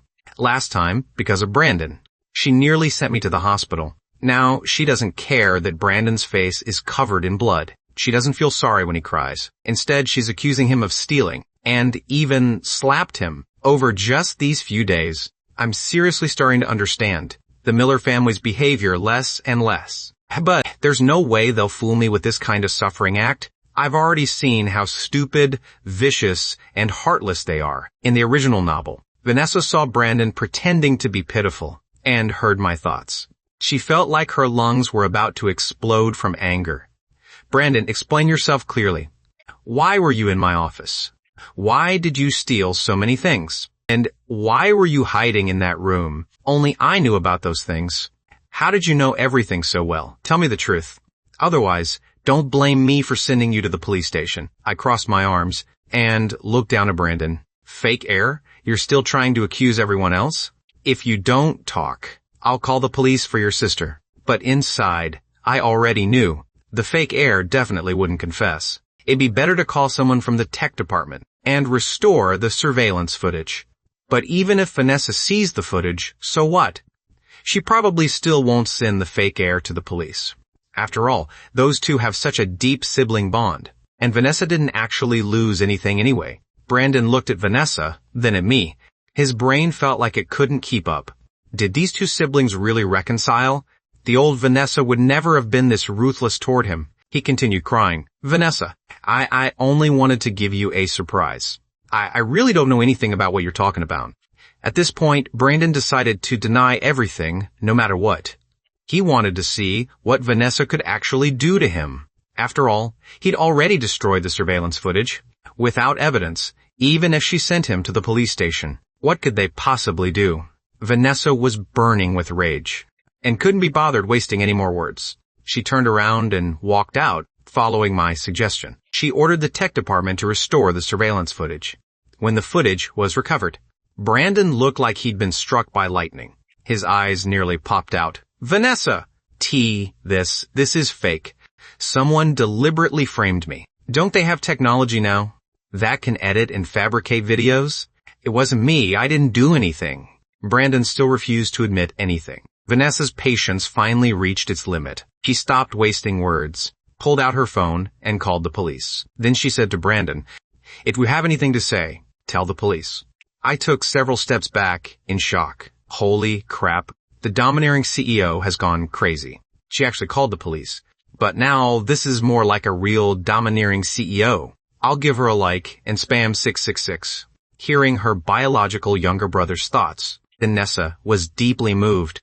Ethan finally saw my sincerity. That's wonderful. I have to keep going. Sooner or later, he'll willingly acknowledge me as his sister. But she hadn't even been happy for 1 minute.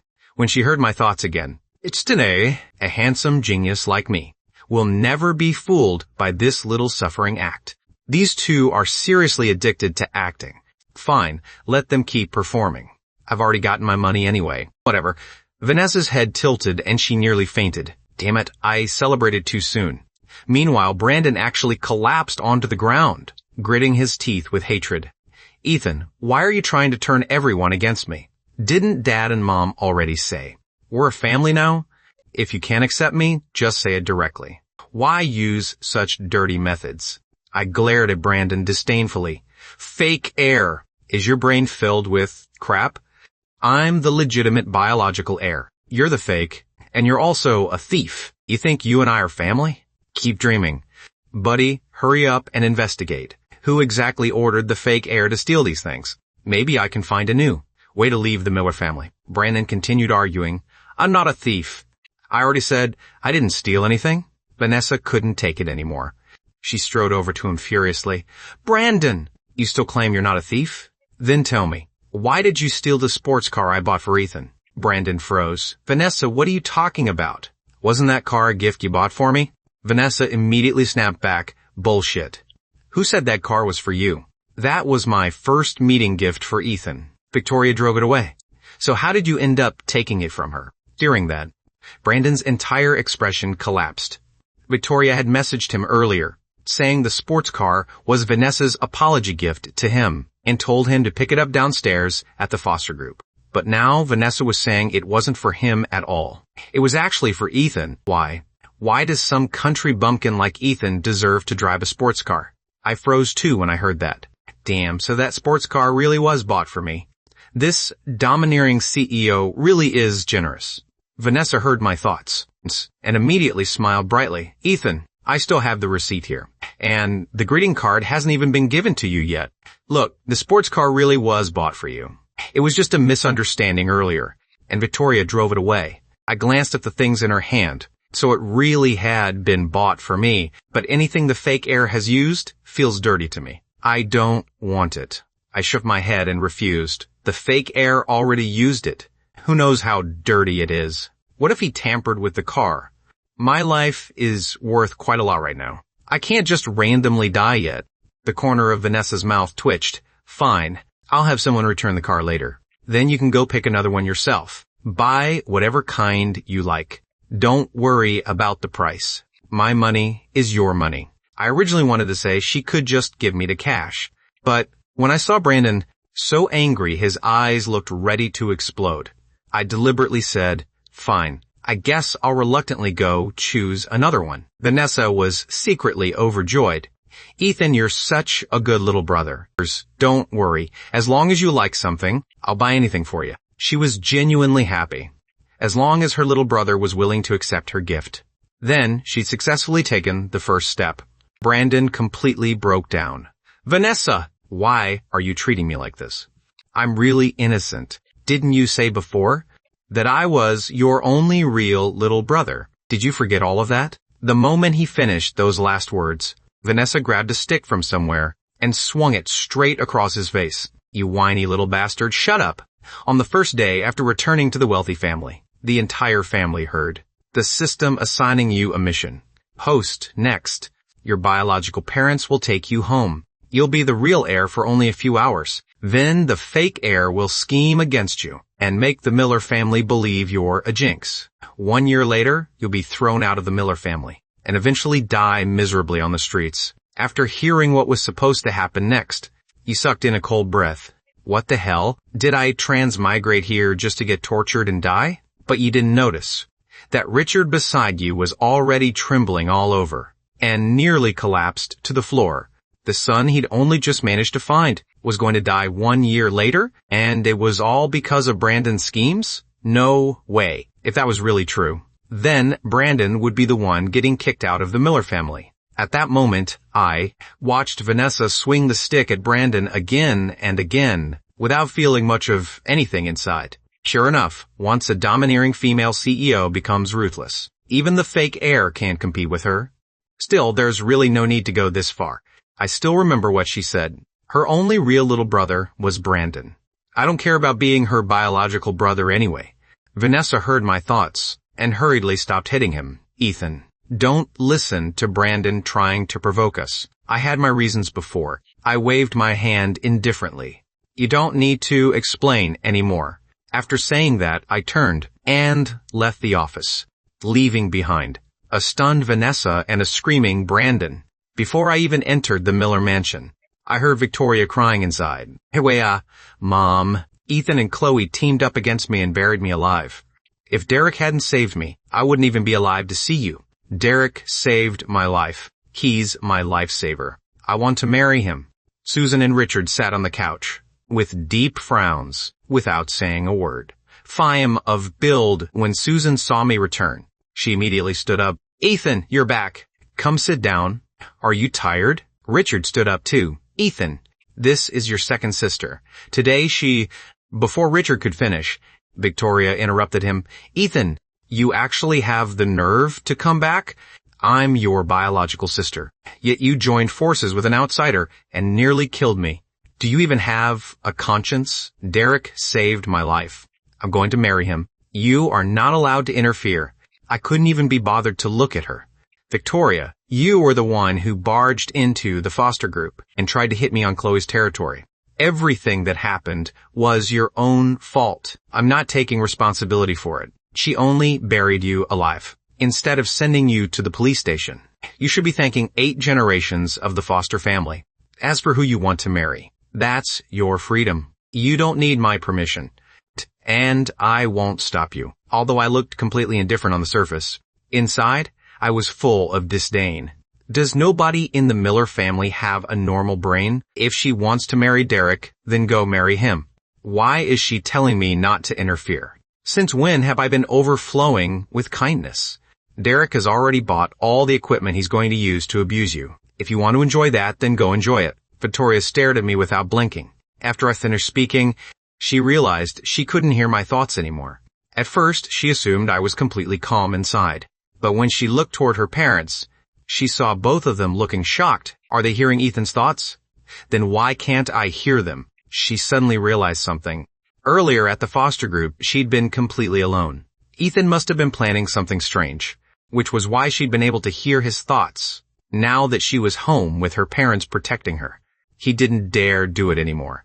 Thinking of that, Victoria immediately regained her confidence and shouted at me, "Ethan, you're completely cold-blooded. I'm your sister. Even if I hit you, it's for your own good. In front of outsiders, you should have protected me first. instead of helping someone else bully me. Right now, you're only pretending not to care. Then when Derek and I get married, you'll go cause trouble at the wedding. You're disgusting. I didn't say anything. I simply strode over and slapped her twice across the face. The force spun her around 3 times before she finally fell onto the floor. After recovering, Victoria covered her face, with her head still ringing, and stared at me in disbelief. "Ethan!"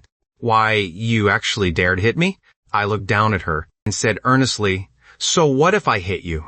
Do I need to pick an auspicious date first? I'm your biological little brother. I'm hitting you for your own good.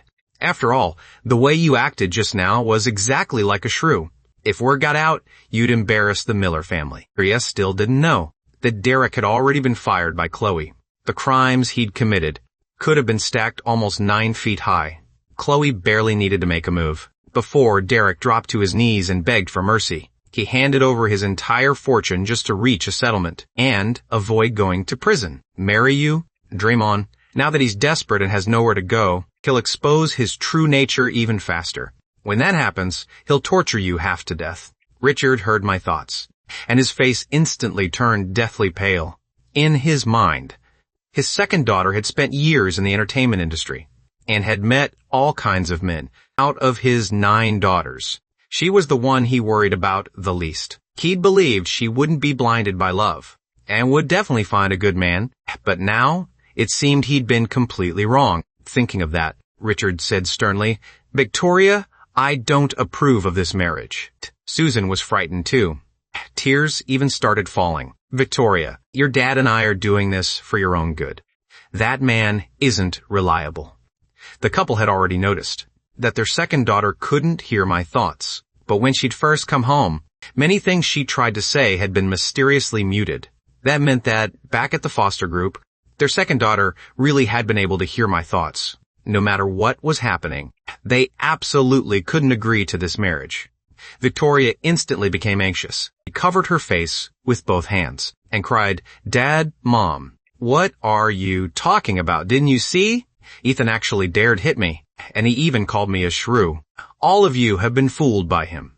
Everything he says is fake. He deliberately made all of it up. Derek is my lifesaver. I've known him for many years. I know what kind of person he is better than anyone. I'm going to marry him. I don't even want a bride price. I have my own company. I can support myself." I sighed inwardly. This idiot. Back then, she was only surrounded by a few street thugs in an alley, and Derek stepped in to save her. But she'll never know until the day she dies that the scumbag planned the whole thing himself. Even the several similar incidents afterward were all arranged by that bastard. Now Susan and Richard are trying to stop her from marrying him, and later that scumbag will even retaliate against them. Looks like whatever good karma the Miller ancestors had is almost used up. A storm is coming. Richard and Susan looked completely shocked. What? Derek would retaliate against the Miller family too. Wouldn't letting Victoria marry him be like sending a lamb into a tiger's mouth? They absolutely couldn't agree to this marriage. Victoria, who couldn't hear my thoughts, looked toward me, with fury in her eyes. "Ethan, someone like you deserves to live in a filthy gutter forever. My Derek is an ambitious man, unlike you, who only knows how to live off your parents." I looked at her helplessly. Yeah. Everything you say is right, okay? Happy wedding. May you rest in peace." Susan couldn't hold back and slapped Victoria across the face. "Victoria! If you don't like Ethan, keep it to yourself. He's my biological son. He's my lucky star. You can marry whoever you want. Now get out." Susan had given birth to so many daughters, and in truth, she couldn't bear to lose any of them. But if one of them refused to listen and insisted on courting death, there was nothing she could do. Good advice can't save. Someone determined to die. She desperately tried to persuade Victoria not to jump into the fire. And now that scumbag was even going to retaliate against them. Richard's expression turned cold too. "Victoria, Ethan is the heir of the Miller family. Even if he lives off the family, he has every right to. He's the eldest son of the Miller family. He's not someone random trash from outside can compare with. If you insist on marrying that kind of person, then go marry him. Whatever happens afterward, bear the consequences yourself." Victoria froze, her face filled with disbelief. The mother who had always spoiled her actually hit her, and both parents openly acknowledged Ethan's position in the family. Nad, Mom, I'll make you see Ethan's true face. You'll regret this. After saying that, Victoria grabbed her bag and ran out crying. The moment she got into her car, her secretary called, "Ms. Miller, please check the trending searches right now." Dackett asked. Victoria wiped away her tears and quickly opened her phone. The moment she saw the content, she felt as if she'd been struck by lightning. What? Brandon was sent to the police station for stealing? Has Vanessa gone insane? Just then, Vanessa happened to return. Victoria quickly got out of the car and stopped her. "Vanessa, why did you send Brandon to the police station and even accuse him of being a thief? Brandon has never suffered like that since he was little. Hurry up and get him released." Vanessa looked at Victoria and without another word, raised her hand and slapped her right across the same side of her face. "Victoria, you've really gotten bold. You dared drive off in my sports car and even told Brandon it was a gift I bought for him." Victoria's tears started falling again. "Vanessa, it's just a car. Did you really have to hit me over it? Besides, if you didn't buy the sports car for Brandon, then who else could it be for?" Crazy. Everyone's gone crazy. She now believed Vanessa had completely lost her mind. Vanessa trembled with rage. "I bought that sports car with my own money. Why would I give it to some fake heir? Of course it was for my biological little brother Ethan. You brainless idiot. Keep circling around that fake heir, and sooner or later you'll suffer for it." Looking at her second younger sister, Vanessa remembered her former self, ignoring her own biological brother, and instead choosing a fake. It was beyond ridiculous. Victoria's eyes widened in shock, and she even started doubting her own ears. "What did you say?" "Vanessa, are you confused? Do you even know what you're saying? Brandon is our little brother. Ethan is nothing but a jinx. Look at what happened after he came back. Our family hasn't had a single peaceful day." Before she could finish, Vanessa answered with 3 hard slaps. "Idiot. Get out.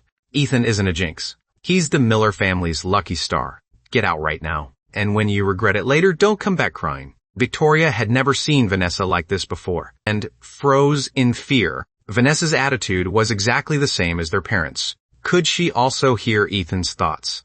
Fine, Ethan, you're really something. Using these dirty tricks to control the entire family. Thinking of that, Victoria endured the pain on her face and shouted, "Fine, I'll leave." "Vanessa, you and Dad and Mom have all been brainwashed by Ethan. Just wait. I'll make all of you regret it." After saying that, Victoria returned to her car and immediately made a phone call. Wasn't there some guy named Big Dog who called before, saying he had dirt on Ethan? Contact him and buy everything he has on Ethan. Then spread it all over the internet, since the entire family had been brainwashed. As the only clear-headed person in the Miller family, Victoria suddenly felt a sense of responsibility to save the family. She was going to make everyone see Ethan's true face. A lot of you have been asking me where you can continue reading Fate's Trick, so I'll show you. First, tap the bottom left corner of the video and download Wukong browser. Then search for Fate's Trick on the homepage. The first result is the one you're looking for. Make sure you don't misspell the title. The full story is free, so feel free to keep reading. And finally, thank you all for your support. On the first day after returning to the wealthy family, the entire family heard the system, assigning you a mission. Host, next. Your biological parents will take you home. You'll be the real heir for only a few hours. Then the fake heir will scheme against you and make the Miller family believe you're a jinx. 1 year later, you'll be thrown out of the Miller family and eventually die miserably on the streets. After hearing what was supposed to happen next, you sucked in a cold breath. What the hell? Did I transmigrate here just to get tortured and die? But you didn't notice that Richard beside you was already trembling all over and nearly collapsed to the floor. The son he'd only just managed to find was going to die 1 year later, and it was all because of Brandon's schemes? No way. If that was really true, then Brandon would be the one getting kicked out of the Miller family. Meanwhile, Vanessa returned home. Just as dinner was being served, she walked toward the dining room. Richard saw her come back and quickly went over. "Vanessa, did you finish handling everything?" Vanessa sat beside me and nodded. "Don't worry, Dad.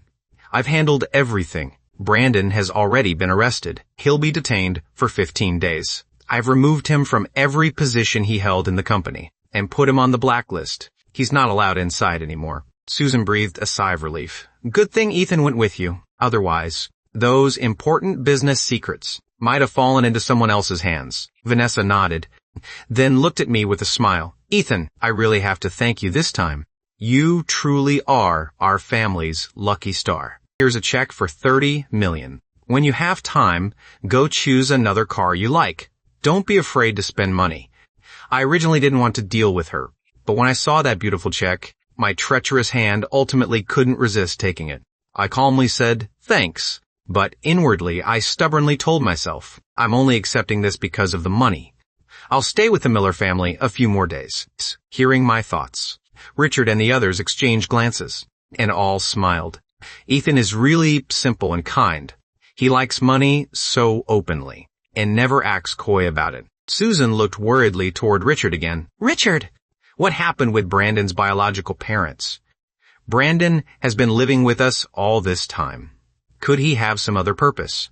Could someone else be directing him from behind the scenes? Otherwise, why would he suddenly think of stealing our family's documents? Richard frowned and finally told everyone the results of the investigation into Brandon's biological family. They would have never known without investigating. But once they looked deeper, even Richard was shocked. It turned out Brandon's family members all had blood on their hands. They definitely wouldn't escape serious punishment. As for the mastermind behind everything, they still didn't know. I lowered my head and quietly ate, without joining their conversation. But my thoughts never stopped. Buddy, did you go on vacation? How long has it been? Even if all you found was absolutely nothing, you should at least tell me. Hearing that, the entire family quietly slowed down their eating, afraid they'd missed something. After a long while, the system finally spoke. Boss, calm down. I went back for maintenance. Actually, when you first gave me the order, I'd already found something. There really is someone manipulating Brandon from behind the scenes, but it seems to be part of a hidden plot. The information was encrypted, and I only managed to crack part of it. For now, I only know the mastermind has some connection to Richard's biological father, which means your grandfather. I still can't access the rest yet. I froze. Richard's biological father? Don't tell me Richard is like Brandon. And he's actually the fake heir of the Miller family, too. Now, the real heir is coming back from overseas to reclaim everything that belongs to him. The system nodded. That's not completely impossible. A lot of scripts use that kind of plot nowadays. Hearing that, Richard nearly choked. I'm my father's biological son. What fake heir, real heir nonsense is this? I glanced at Richard and narrowed my eyes, continuing to let my imagination run wild. Could it be? Richard's father kept mistresses number 3, 4, 5, 6, and 7 outside, and they gave birth to 2, 3, 4, 5, or 6 younger brothers for him. Now they're joining forces to fight over the Miller family fortune. That's a classic, wealthy family plot. Looks like I need to hurry up and make more money. Otherwise, once the Miller family collapses, won't I get nothing? The system nodded. That's not completely impossible either. A lot of scripts use that kind of plot nowadays. I kept guessing. Could Richard's father secretly be some crooked smile dragon king? Maybe he offended a lot of people when he was young, then retired into hiding, and now those enemies are coming for revenge. The system was just about to nod again, when Susan suddenly sprayed soup out through her nose and nearly choked to death. Richard quickly went over and patted her back. Hey, what's wrong with you? Vanessa also choked and rolled her eyes hard. Can Buddy just give a straight answer? If Ethan keeps guessing like this, we're all going to end up covered in soup.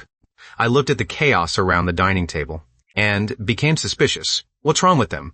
Don't tell me they're secretly exchanging signals and planning something against me? I did hit Victoria earlier. Maybe they've finally decided to settle the score with me. The system nodded. That's not completely impossible. Stop, stop, stop. I roared inwardly. You little bastard, are you messing with me? When you went back for maintenance, did they forget to reinstall your brain? No matter what I say, you tell me it's possible. Then what the hell do I even need you for? The system scratched its head awkwardly. Sorry, boss. I was chatting with Nina, the system next door. You know, I've been single for so many years, and I finally met someone I like. So, I speechlessly replied, oh, There weren't any real clues right now anyway, so I decided to give Buddy 2 days off. Thinking of that, I stood up and looked at Richard and the others helplessly. If it's inconvenient for you to talk in front of me, then I'll just leave. After saying that, I prepared to leave the dining room. Susan hurriedly explained, Ethan, don't overthink what just happened. Mom just accidentally choked. We're absolutely not hiding anything from you. Richard added, Ethan, even though you hid Victoria earlier, don't overthink that either. Her head wasn't clear. She deserved it. We all know you were doing it for her own good. Vanessa added, Ethan, no matter what happens, this house will always be your home. Anyone who tries to drive you away can leave instead. Hearing them, I froze. What is going on? And haven't they always been trying every possible way to kick me out? Why did they suddenly start caring about me? Just then, the system's voice suddenly sounded, Boss, my girlfriend Nina, just lent me an ability that can verify whether someone is sincere. Want to try it? My eyes lit up. Hurry, hurry, hurry. A few minutes later, the system said suspiciously, Boss, the verification is complete. They're all being sincere? I looked horrified. This can't be right. How did the plot get this messed up? No, I need some fresh air. The Miller family is way too terrifying. Even a genius, handsome man like me can't see through their schemes. How infuriating watching me leave. The 3 people in the dining room secretly breathed a sigh of relief. As long as Ethan doesn't leave the Miller family, they'd do anything. It's only money. Just throw enough at him until he's dizzy. At that moment, Vanessa's phone rang. I'd already picked a sports car from the garage and driven out of the Miller residence. But just after leaving the estate, I received Vanessa's call. Her voice was urgent. Ethan, don't be afraid of what's happening online. Victoria has gone crazy. Online? What happened? I pulled the car over and checked my phone. Damn, I wouldn't have known without looking. I was in all 3 of the top trending searches. Real Heir is a scheming manipulator. Frames innocent fake heir. Ethan, get out of the wealthy family. Wealthy heir battle. Ethan uses fake supernatural tricks shamelessly. Besides the trending searches, countless people were replying in the comments.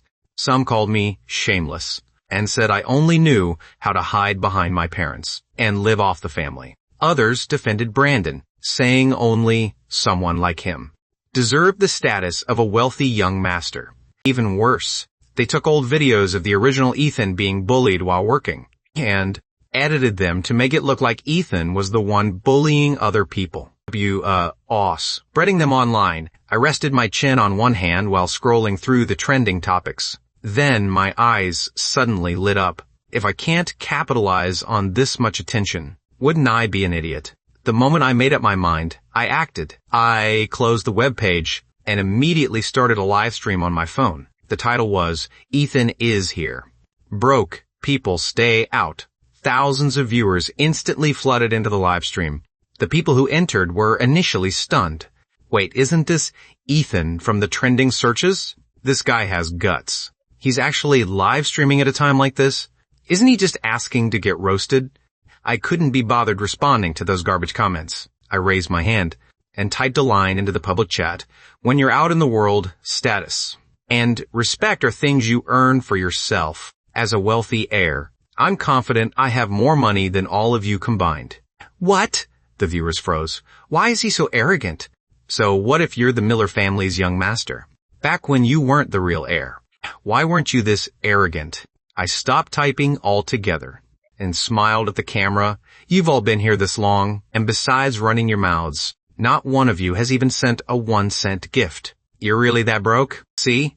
I told you, all of you combined don't have as much money as me because of the trending searches. The livestream audience had already surpassed 50,000 viewers. Hearing me say that, some people became furious. On the livestream screen, wave after wave of small gifts started flooding in: beer, hearts, little flowers, planes, luxury cars, carnivals. The gifts were refreshing even faster and faster, but I couldn't even be bothered to say anything. I simply curled the corner of my mouth into that crooked smile, looking at the phone with the arrogance of some Dragon King prince. Seeing me like that, the comments were completely enraged. Pfft. So, what if you're the real heir? You're still not favored by your family, and you still dare laugh at us? Look at that crooked mouth of his. It's almost reaching the sky. Is there any rich big brother here? Come smash his face with gifts. Before long, an army of rich viewers arrived to force the corner of my mouth back down from the sky. They began using their superpowers. One romantic carriage after another flashed across the screen. One true love mansion after another descended, along with all kinds of number 1, number 2, and number 3 rockets filling the entire live stream. GIFs and comments flew across the screen together, creating a strange sense of chaos that somehow felt organized. Arpina, Victoria, sitting in her office, thought her eyes were playing tricks on her. She rubbed them hard and realized she wasn't seeing things. This actually works. She had just spent a huge amount of money, hiring countless haters to storm the live stream. But none of the comments insulting Ethan could even be seen. The moment they were posted, they were instantly buried by GIFs. Victoria screamed like she was going insane. What the hell is Big Dog doing? Did I hire him to boost Ethan's popularity? Why aren't his people reporting the live stream? Why aren't they continuing to curse him? Why are they giving him gifts instead? Victoria angrily called her secretary. After unleashing a stream of insults, filled with an extremely high concentration of profanity, the secretary replied tearfully, "Ms. Miller, our haters are innocent. They've already been working really hard to curse him. Some people even tried reporting the live stream, and they haven't sent even a single cent in gifts." Victoria roared furiously. "What did you say? Do you think I'm stupid? If so many people are insulting him, why can't I see their comments? And if they didn't send the gifts, then who did?" The secretary cried while explaining. "Those gifts are all from his viewers. Some people in the live stream have connections, and they're making sure Ethan's live stream doesn't get shut down. Our people are insulting him, but there are even more people who aren't. Our people didn't send gifts, but those rich viewers are sending even more. They're rich and reckless. There's nothing we can do. Useless. Useless. You're all useless," Victoria exploded. Originally, she'd planned to smear Ethan until he mentally collapsed. Then her beloved Brandon could return home, and together they could deal with him. But now it seemed... Victoria thought for a moment and hurriedly said, "Contact Big Dog immediately. Doesn't he still have dirt on Ethan? Tell him to connect directly with Ethan's live stream. And expose everything live. I want Ethan completely ruined." On the first day after returning to the wealthy family, the entire family heard the system assigning you a mission. Ghost. Next, your biological parents will take you home. You'll be the real heir for only a few hours. Then the fake heir will scheme against you and make the Miller family believe you're a jinx. 1 year later, you'll be thrown out of the Miller family and eventually die miserably on the streets. After hearing what was supposed to happen next, you sucked in a cold breath. What the hell? Did I transmigrate here just to get tortured and die? The bice. But you didn't notice that Richard beside you was already trembling all over and nearly collapsed to the floor. The son he'd only just managed to find was going to die 1 year later, and it was all because of Brandon's schemes? No way. If that was really true, then Brandon would be the one getting kicked out of the Miller family. At that moment, I looked at all the luxury gifts in the live stream and couldn't help whistling. This feels amazing. I'm making money just by chatting, roughly calculating it, in just this short amount of time. I've already received at least several 100,000 in gifts. Just then, a message floated across the comments requesting a live connection. I pulled my thoughts back and said, "If you want to connect with me, that'll cost extra." The moment I finished speaking, dozens of rockets flashed across the screen. I burst out laughing. Let's welcome our #1 supporter to the live connection. But the moment the connection succeeded, a hoarse voice on the other side immediately started cursing. "Ethan, do you still remember me? You've really made it big now. Did you forget your old buddy Trevor?" I rested my chin on one hand, like a streamer seriously listening to his guest. The other person continued, "Back then, you stole from that widow at the train station, then pulled up your pants and ran afterward. When the widow's lover came looking for you, your buddy Trevor took the blame for you. Do you still remember what you said back then?" The live stream instantly exploded. Ha ha ha. So this is the so-called rich heir. The only difference between him and that bum from my village is that Ethan has a rich dad. Mr. Miller, are you seeing this? Why haven't you cut ties with him yet? He was acting all arrogant earlier and laughing at us for being broke. Now he's dumbfounded, right? Brothers and sisters, don't stop sending gifts. Let's push him onto the trending page and send him straight behind bars. Victoria watched the live stream and finally revealed a satisfied smile. Ethan, now you understand what I'm capable of, right? You used tricks to manipulate the entire family. I didn't have any other choice. You forced me to use a method like this. Don't worry. Once Dad kicks you out, I'll take good care of you. Meanwhile, Susan was watching the live stream at home. Her palms were covered in nervous sweat. What do we do now? Victoria has gone too far. She definitely hired these trolls to deliberately frame Ethan. Richard picked up his phone and frowned angrily. I'll have my secretary suppress this. Then we'll deal with Victoria properly afterward. Vanessa hurriedly said, Dad, Mom, I think we shouldn't suppress this. We should actually make it even more popular. Susan froze and frowned at her eldest daughter. Vanessa, at a time like this, don't tell me you still believe Brandon, that fake heir? Richard became furious too. At a time like this, you still don't want to suppress it? How is Ethan supposed to face anyone afterward? I'm even planning to hold Ethan's return banquet on the 15th next month. People from all 8 major families will be there. If this keeps going, won't your brother's reputation be destroyed? Vanessa realized her parents had misunderstood and hurriedly explained, Dad, Mom, listen to me first. Of course I believe Ethan. There's no way he did any of this. That's exactly why. We should let the attention grow even bigger. Then he can fight back in front of the entire internet. Don't you remember? Every single time the fake heir framed Ethan, Ethan managed to turn everything around. We have to trust Ethan. Richard and Susan heard that and suddenly understood. Right. Vanessa is right. We trust Ethan. He'll definitely have a way. Richard immediately called his secretary. Boost Ethan's popularity. Buy traffic for him. Meanwhile, I was listening helplessly to the other person's accusations and got so bored that I started chatting with the system. Buddy, do you have any dirt on this guy named Trevor? He's been trashing me for half the day. I should return the favor. The system instantly came online. Boss, I originally didn't. But when I went back for maintenance, I stole a database. So I do have dirt on this Trevor guy now. I instantly became energetic. Good. Give me everything. After listening to the system's description, I slowly said, the guy connected with me is named Trevor Zhao. He's 38 years old and unemployed. There are 3 huge black moles on the right corner of his mouth, and every single one has a black hair growing from it. He's shirtless, wearing bright red boxer shorts, with nothing underneath, and on his feet are a pair of red slippers he picked up somewhere. Wow, wearing all red for your zodiac year, huh? Right now, you're inside an abandoned factory, sitting on an old yellow couch. There's a 3-legged table in front of you, and on that table is a bottle of milk tea you just spent $8 whole to buy in cash. That's the first cup of milk tea you've ever had in your life. And it's also going to be your last. Am I right? The moment I finished speaking, the livestream comments paused for a brief moment, then exploded again. Ha. The guilty rich heir is playing tricks again. This is only a voice connection. He can't even see the person on the other side. And he's already pretending to be some kind of fortune teller. Exactly. What's this nonsense about it being his last milk tea? Who's he trying to fool? Come on, Trevor. Slap him in the face with the truth. But the man on the other end couldn't say a single word. He sat in front of his phone with his eyes nearly popping out.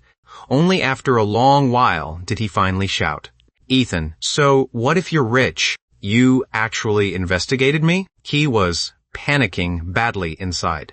What the hell is going on? It's like he's standing right next to me. Did Big Dog betray me? I clicked my tongue and shook my head. Looks like you still won't give up. Fine, let's continue. 3 days after you were born, your grandfather died. 3 years after you were born, your grandmother died. When you were 9, your father died. Your mother got scared and abandoned you outside an orphanage in the city. An old street sweeper found you, and you grew up near that orphanage. You've lived for 38 years and spent half your New Year's Eve dinners in prison. As for that widow incident you just mentioned, you were actually the one who did it. I just happened to pass by that day. And you made me take the blame. Right now you have 30,000 in cash in your pocket. That's the deposit a paparazzo named Big Dog gave you. Once you successfully frame me, he'll give you another 20,000. But you won't be getting that money anymore because the police are about to arrest you. And once they investigate all the crimes you've committed over the years, you won't even make it past tomorrow. You'll be so scared you'll crap your pants. The moment I finished speaking, a police siren sounded from the other side. Then the connection abruptly cut off. The livestream comments paused for a moment before exploding again. Holy mother of God. Ethan actually has some serious skills. What rich air. This is clearly some celestial master descending from the mountain. Master, please accept my bow. I want a fortune reading too. Everyone in the Miller family stood up again, with their eyes wide open and collectively sucked in a cold breath. Richard's voice even trembled. That's my son. That's my biological son. Ha ha ha.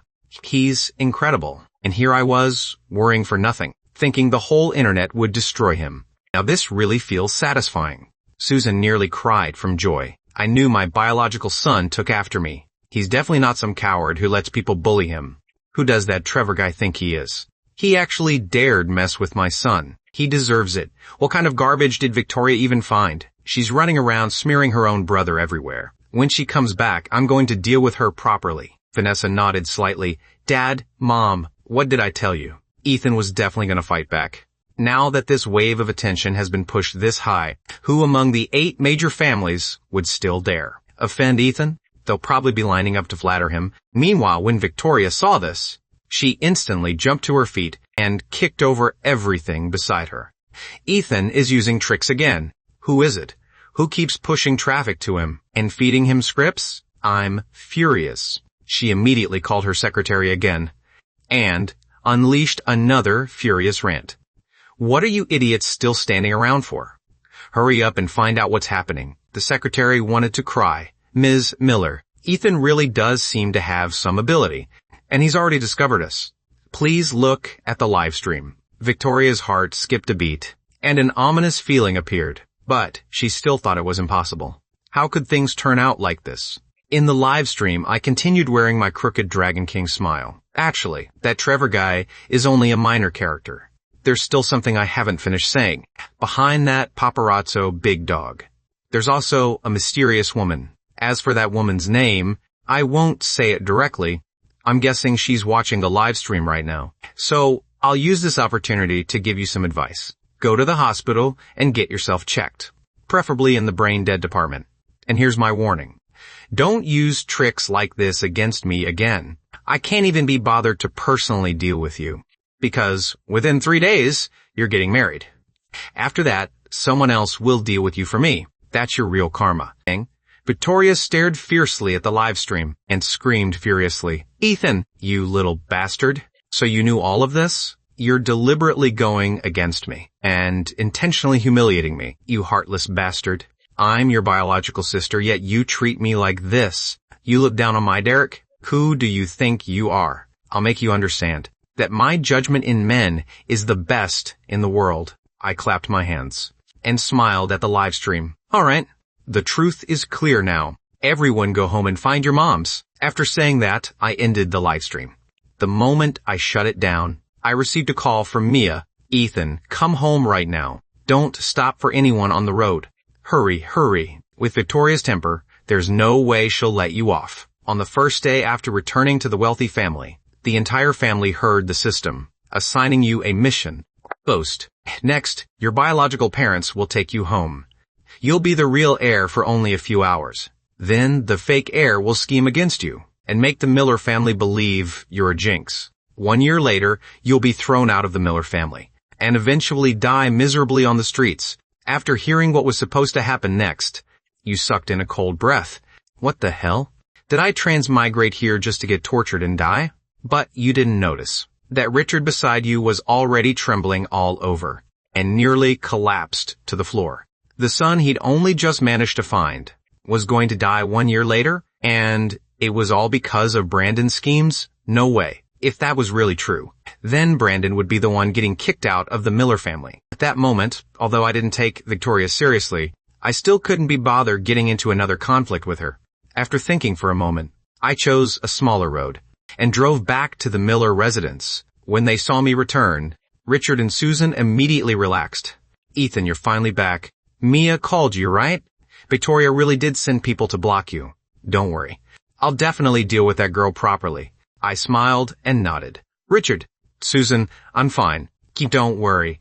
Susan couldn't help asking, son, we all watched your live stream. Are you really some kind of mystical master? Vanessa's eyes were filled with admiration. Ethan, you're truly your sister's pride. My phone was practically exploding earlier.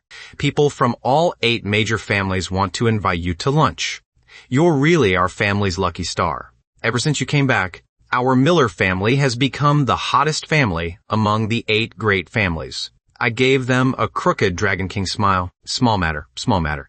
You all need to believe in science. What mystical master? That's all feudal superstition. But the thoughts transmitted into their minds were completely different. Mystical master? In this world, I'm practically the ancestor of all mystical masters. People from the 8 major families want to invite me to lunch. How much can you even eat at lunch? How much money could they possibly spend? Susan covered her mouth, trying hard not to laugh. He still loves money that much.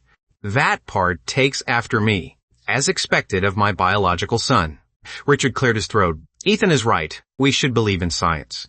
We shouldn't believe in feudal superstition. Ethan, you've had a tiring day. Go back and rest. I walked over and patted Richard on the shoulder. Richard, at least you're sensible. But inwardly I complained. He's so easy to fool. I wonder, his mom could casually trick him into donating money. Hearing that, Richard suddenly widened his eyes. What? What donation? Richard had somehow ended up hearing gossip about himself. Susan froze too. What donation? Ethan, keep talking. Vanessa looked at the 2 elders and shook her head slightly. Ethan was obviously tired. Trying to get more gossip out of him right now wasn't realistic. Better to wait until tomorrow morning. After I returned to my room, the 3 people in the living room all looked serious. Susan reluctantly looked toward Richard. Your mother must be getting senile. Back when our child went missing, she constantly called me useless. For all these years, she kept urging me every few days to find him. Now that we finally found him, she hasn't said a single good thing. Instead, she blames me for sending the fake heir to the police station. Richard hurriedly said, my mom has never really liked me. You know that. Before, she was only putting on an act. She's probably doing the same thing now. What matters most right now is hearing Ethan's thoughts. What exactly did he mean by that donation? Richard still knew his own mother pretty well. Ethan had already gone viral the moment he came back, and Richard had told her about it too, yet she still hadn't said a single word. She was probably planning something big. Vanessa frowned. Whatever it means, Grandma isn't going to scam us again. I think she'll show up first thing tomorrow morning. Vanessa had never liked this grandmother since she was little. She didn't care how the old woman treated her. But if Grandma dared do anything to Ethan, Vanessa absolutely wouldn't allow it. The 3 of them reached an agreement. They would do everything they could to protect Ethan. At 6 o'clock the next morning, I was called downstairs for breakfast. My eyes weren't even fully open yet, and I was already cursing inwardly. That damn old woman, why did she have to come this early? Now I can't even go back to sleep. Buddy, play me some dirt on her. The bigger, the better. Just 10 minutes earlier, Susan had personally come upstairs to wake me, because Grandma Miller was coming over. My morning temper nearly exploded on the spot.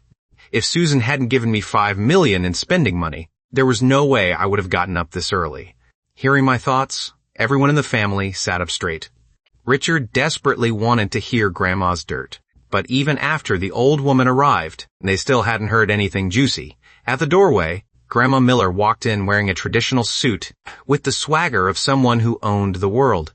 After entering, she first lectured Richard for a while, then scolded Susan for half the morning. Finally, her eyes landed on me. But after waiting for a long time, she still didn't see me come over to greet her. The old woman instantly became furious and slapped the table with a loud bang, pointing at me as she scolded, outrageous! Have all the rules of our Miller family been thrown into a dog's stomach? Actually, I'd just fallen asleep again. Her slap against the table directly woke me up, and my morning temper instantly returned. This damn old woman is asking for trouble. Who does she think she is? Shouting inside my house and disturbing my sleep. You old, two-faced bitch, you cheated on Grandpa. Not once, but 8 times. And you still have the nerve to act like the ancestor of the Miller family. What? Richard became so agitated that he shot straight to his feet, his face filled with disbelief. He had 9 siblings in total, and Grandma had supposedly cheated on Grandpa 8 times. Then what about him? Could he really not be his father's biological son? That would be way too ridiculous. If this came out, then the Miller family would become the laughingstock of every powerful family. Susan hadn't slept well either. She'd spent the entire night thinking about Grandma's words. Now that she heard those thoughts, her eyes widened, and all her sleepiness instantly disappeared. That damn old woman wasn't even a good person herself, yet she still had the nerve to lecture me. Vanessa looked completely hopeless.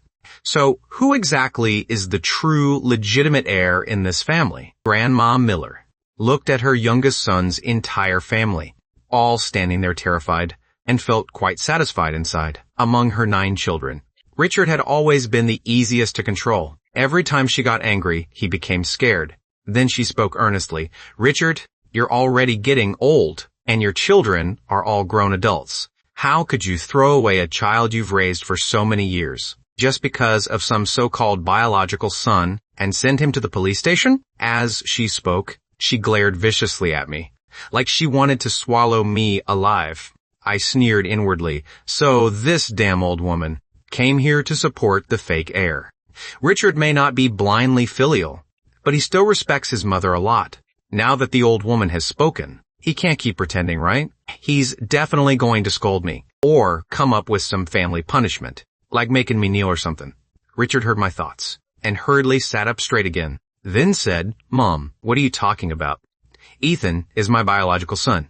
He's been living outside for so many years, and suffered so much. Of course I'm going to favor him. Besides, Brandon made such a huge mistake. Sending him in was also for his own good. Letting him spend some time there will teach him a lesson, so he doesn't cause even bigger trouble later, and embarrass the Miller family. Susan hurriedly added, Mom, didn't you always say that we spoiled Brandon too much? We admit we were wrong, terribly wrong. So now we're letting him suffer a little, because we're following your advice. Vanessa gathered her courage and said, Grandma, Brandon stole so many of my things. If Ethan hadn't helped me, the Miller group would have been finished. Ethan is our family's lucky star. Grandma Miller swept her gaze over the 3 of them and instantly exploded with rage. Insolent. Every single one of you is insolent. I only said 1 sentence, and you've prepared 100 more to argue with me. What wonderful filial children you are. I sneered inwardly. Richard and Susan were surprisingly brave this time. After all these decades, they actually dare talk back to her. This damn old woman acts pretty well too. She's using her anger to pressure Richard into lowering his head. Then, when she asks him to donate money later, he'll naturally agree. Back then, she used this exact trick on her wedding night with Grandpa. Then she drugged Grandpa, found a maid to stay with him, while she ran off and spent the entire night with another man. Damn, she really knows how to play. Richard froze, his eyes nearly falling out of his head. According to Ethan, Grandma's first illegitimate child was actually his eldest brother. The older brother Richard admired most, the one controlling the company's financial power, wasn't actually their father's biological son. Susan's pupils shook violently too. Grandma really had some incredible methods. She pulled something like that on her wedding night. Yet Grandpa was such a shrewd man. How had he never discovered it? That didn't make sense. Vanessa felt like her entire worldview shattered. Her hands even started trembling. Her eldest uncle wasn't Grandpa's biological son, yet he controlled the company's financial authority. She'd wanted to fire him for years, but because of that family relationship, she'd never had any way to do it. Now, things were different. If he wasn't really family, why should she be afraid of him? Richard took a deep breath. Mom, you're already in your 70s or 80s. Getting angry over my little family matters, and hurting your health will only make you suffer. But inside, he had already made up his mind. He absolutely had to find out who that other man was. Maybe That fake heir Brandon had been arranged by him too, especially since Brandon had nearly stolen the company's confidential files. So Richard suppressed his anger and continued, "Mom, it's early in the morning. Please stop getting angry. If there's nothing else, I'll have someone take you home." Grandma Miller was stunned. He had thought that once she got angry, everyone would become terrified. That newly found biological grandson was just some useless nobody. He'd been so scared of her that he hadn't even dared say a word. But now it seemed that wasn't the case. Still, someone as domineering as her would never be dismissed so easily. So she pointed at Richard and Susan and shouted, "Richard, Susan, you two really have some nerve. You're actually trying to drive me away? And that, Ethan, are you mute? I'm your biological grandmother, not some old monster. Can't you even say a word when you see me?" I suddenly raised my head and forced out a smile uglier than crying. "Honestly, you are pretty scary. I'd never seen an old monster before." On the first day after returning to the wealthy family, the entire family heard. "The system assigning you a mission. Gust. Next, your biological parents will take you home. You'll be the real heir for only a few hours. Then the fake heir will scheme against you and make the Miller family believe you're a jinx. 1 year later, you'll be thrown out of the Miller family and eventually die miserably on the streets." After hearing what was supposed to happen next, he sucked in a cold breath. "What the hell? Did I transmigrate here just to get tortured and die? WF, but you didn't notice that Richard beside you was already trembling all over and nearly collapsed to the floor. The son he'd only just managed to find was going to die 1 year later, and it was all because of Brandon's schemes? No way, if that was really true. Then Brandon would be the one getting kicked out of the Miller family. At that moment, I was laughing wildly inside. Ha ha ha, she actually admitted she's an old monster. At least she has some self-awareness. If she weren't an old monster, who else could be that impressive and give her own husband so many green hats? And every single one came from a different man. Richard felt his blood pressure shooting up. For a moment, his head was buzzing. 8 affairs, and every single one with a different man. How did the old woman even dare? If Grandpa ever found out the consequences... Susan looked at Grandma Miller with burning curiosity. She's this ugly, yet she played around this much. How did Grandpa ever fall for her? Who exactly were those 8 men? We absolutely have to investigate this. Wait, what if my husband isn't actually a Miller by blood either? That's easy enough. We'll just kick the other 8 out. Nobody gets to steal a single cent of the Miller family fortune. Vanessa looked at her mother, and at that moment, mother and daughter were perfectly in sync. They were thinking exactly the same thing. The Miller group only gradually improved after Richard took over, and its rise into one of the 8 major families was also because of their efforts. If Richard wasn't actually the true Miller heir, that would be a little troublesome, but there was still no need to worry. After all, they still had Ethan. Grandma Miller completely lost her temper. She grabbed a teacup and hurled it straight at me. "You little bastard. You parentless piece of trash. Today I'll teach you a proper lesson on their behalf." When the teacup was only inches away, I slightly shifted my body and dodged it. At the same time, I rushed straight in front of that damn old woman and started punching and kicking her. "You old hag. Who the hell are you calling parentless? My dad and mom are sitting right there. You come onto my turf, insult me, and even try to hit me? Who gave you that kind of nerve? Just because I haven't shown my temper, you think I'm some harmless little kitten?" Susan froze at first and instinctively wanted to stop me. But the moment she lifted her foot, she put it back down again. My son is getting revenge for me. This feels amazing. Hit her harder, especially that kick. That one landed perfectly. The shoe print is still clearly on the old woman's face. Richard froze too. "I did." A fierce battle raged inside his heart, and he had no idea what he should do. Grandma Miller never imagined I'd actually dare beat her. Now she covered her head with both hands and rolled around on the floor in pain, while screaming and cursing. "Richard, are you dead? Your son is hitting me. He's beating me. Are you blind? Make him stop.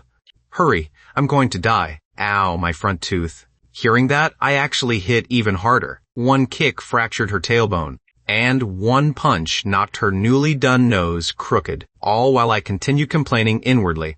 This damn old woman is already 78. Not only did she get an entire fake face, she even got herself a fake butt. Yet she publicly claims she's never had plastic surgery.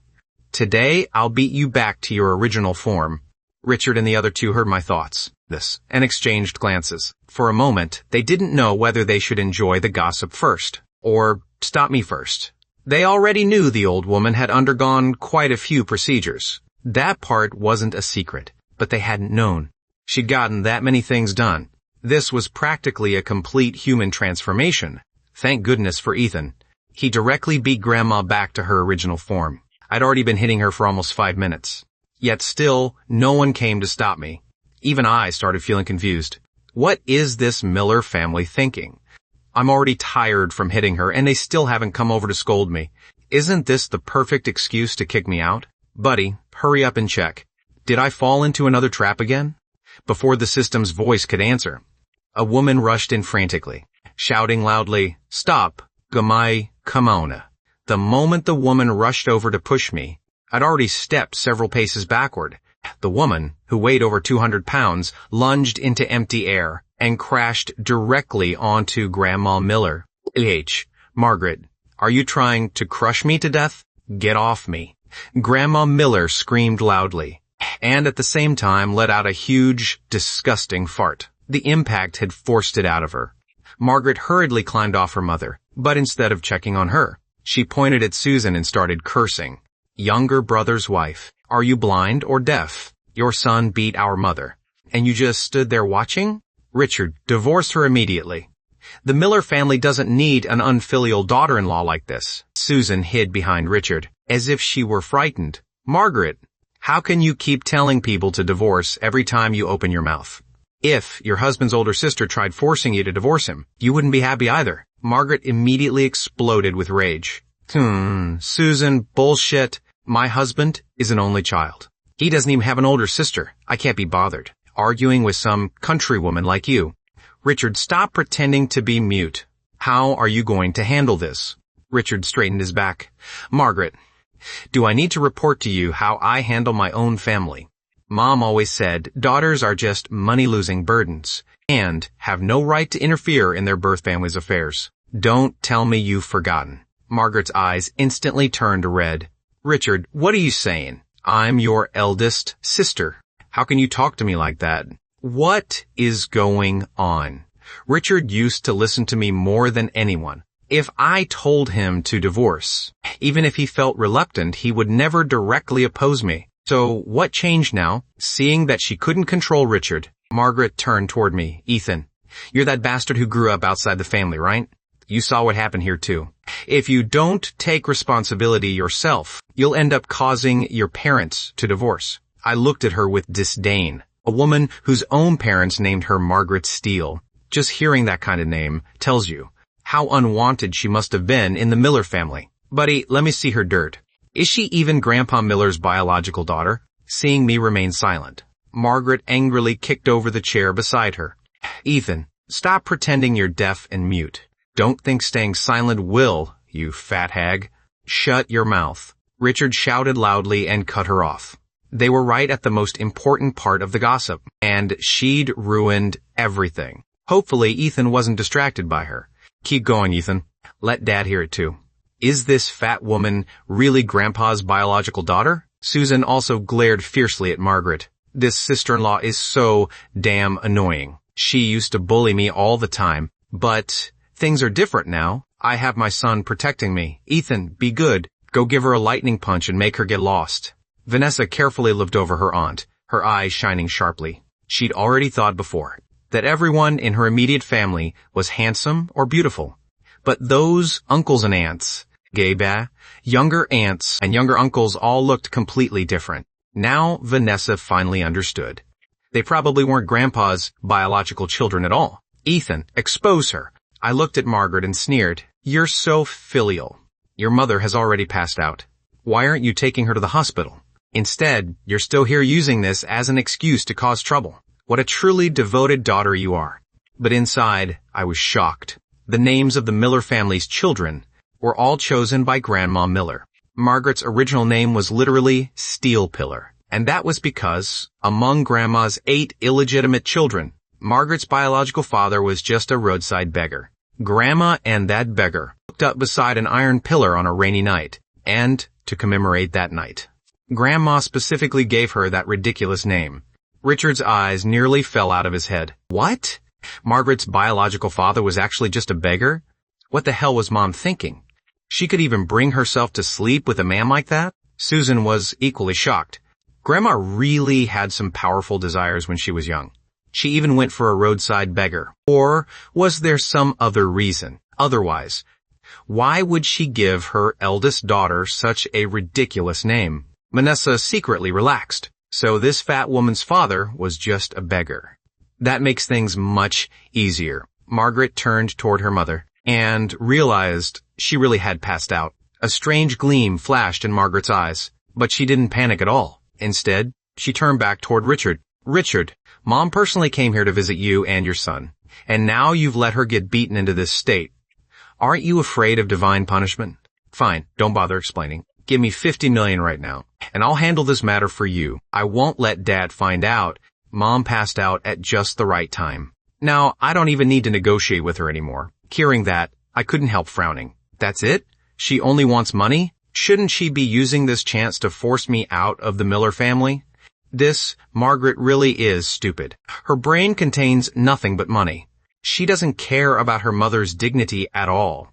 At that moment, the system finally spoke. Boss, actually, the man Margaret married, is a gambler. Recently, he went to Macau to gamble and lost $30 million in a single game. If she can't get enough money to redeem him, her husband's family will throw her out. Once she gets the money, she'll fly directly to Macau and won't care whether her mother lives or dies. I see, so Grandma came here to make Richard donate money to some charity. Because of Margaret too. But isn't Margaret the least favored child? Why would Grandma help her? Richard felt like his brain couldn't keep up. He took several deep breaths before finally calming down a little. So Grandma came today asking him to make a donation. But the money was actually meant for Margaret. Yet Margaret wasn't favored at all. There was no way Grandma would willingly give her money. That didn't make sense. Seeing that nobody was paying attention to her, Margaret immediately became angry. Richard, say something. Are you really going to stand there while Mom lies unconscious? Hurry up and give me the money, so I can take Mom to the hospital. Richard frowned. Our family has private doctors. You don't need to worry about that. Go outside and say whatever you want. I'm not giving you any money. You're not welcome in this house. So get out. Margaret immediately panicked. Richard, what do you mean? Mom is seriously injured. Why are you talking about some private doctor? She has to go to the hospital. Give me $30 million first. I'll pay her hospital bill. If that's not enough, you can give me more. Susan immediately snapped. Margaret, are you insane? $30 million for a hospital bill? How did your brain even come up with that? You don't need to worry about Mom. Have you forgotten? Mom once said, whether you live or die has nothing to do with her. Back when you got married, you shamelessly demanded $80 million in dowry. And now you still have the nerve to come back asking for money? Seeing that there was no hope of getting the money, Margaret dropped onto the floor and started rolling around like a shrew at a street market. Oh heavens, why is my life so miserable? Grandpa, Grandma, please look at this. They're trying to drive me to death. Richard, you sent your good son Brandon to the police station. And your new son is nothing but a jinx. He disrespected his elders and beat Mom. You're not even human. Hearing that, I couldn't help asking the system, buddy, wait. She actually mentioned the fake heir. That fake heir is locked up right now. Can he still manipulate the plot from there? The system replied, boss, actually Margaret went to visit the fake heir while pretending to care about him. And the fake heir accidentally exposed Margaret's true background, so she used that information to threaten Grandma. That's why today's situation happened. Hearing the system, I became even more confused. That makes even less sense. How did the fake heir know Margaret's true background? Just then, the system hurriedly warned, boss, bad news.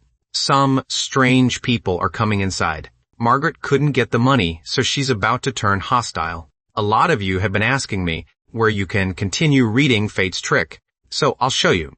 First, tap the bottom left corner of the video. and download Wukong browser. Then search for Fate's Trick on the homepage. The first result is the one you're looking for. Make sure you don't misspell the title. The full story is free, so feel free to keep reading. And finally, thank you all for your support. On the first day after returning to the wealthy family, the entire family heard the system assigning you a mission. Host. Next, your biological parents will take you home. You'll be the real heir for only a few hours. Then the fake heir will scheme against you and make the Miller family believe you're a jinx. 1 year later, you'll be thrown out of the Miller family and eventually die miserably on the streets. After hearing what was supposed to happen next, you sucked in a cold breath. What the hell? Did I transmigrate here just to get tortured and die? But you didn't notice that Richard beside you was already trembling all over and nearly collapsed to the floor. The son he'd only just managed to find was going to die 1 year later, and it was all because of Brandon's schemes? No way. If that was really true, then Brandon would be the one getting kicked out of the Miller family. At that moment, Grandpa Miller's eldest son, Howard Miller, rushed in with 4 black-clad bodyguards. The moment he saw Margaret on the floor, he exploded with rage. "Richard, what the hell are you doing?" Howard's voice boomed like thunder, making everyone's eardrums ache. When Margaret saw her older brother, she hurriedly climbed up from the floor and cried, "Howard, you have to stand up for Mom. That jinx, Ethan, has no respect for his elders. He beat Mom until she's covered in injuries. I wanted to take her to the hospital, but Richard refused to let me." Howard instantly became furious. He glanced at Richard, then looked toward me. "So you're Ethan? That so-called mystical master from the trending searches. Richard, if you don't know how to discipline your son, then, as your older brother, I'll do it for you." I stared directly at Howard and slowly curled my lips. "Looks like you're pretty dissatisfied with me." At that moment, the system started rapidly feeding Howard's information into my mind. Howard Miller was 60 years old, a scumbag whose fate brought disaster to his wives and children. His first wife died after giving birth to boy-girl twins. His eldest daughter died when she was only 3 months old. He was afraid his son would die too, so he sent the boy to be raised by Grandma Miller, with no children tying him down. Howard completely let himself go. Over the next few years, he went through 12 wives, but because of his cursed fate, he never managed to have even one illegitimate child. Howard was about to scold me, when his expression suddenly changed. Ethan clearly didn't say anything. So why did his voice suddenly appear inside my head? Could it be? Richard and Susan were both shocked. Bells. They had experienced this themselves, so they naturally knew what was happening. Howard could actually hear Ethan's thoughts. How was that possible? They had been watching closely just now. Grandma Miller couldn't hear Ethan's thoughts, and neither could Margaret. But now, Howard could actually hear them. "Richard, what did you just say?" "Ethan, a familiar." Scene played out once again. Although Howard could hear the thoughts, he couldn't say a single word about them. Richard quickly walked over. "Howard, there's something you don't know. The bloodline of the Miller family's direct descendants is different from ordinary people. If someone is just mediocre, then naturally they wouldn't have this kind of talent, and they wouldn't truly carry the Miller bloodline." Howard froze when he heard that. He stared at his 6th younger brother, with his mind in complete chaos. What does he mean by that? Ethan is his biological son, so he can do strange things like transmit thoughts. But my own son, could it be that he's not really my biological son? Is that why he doesn't have this kind of talent? Thinking of that, Howard became furious. "Nonsense.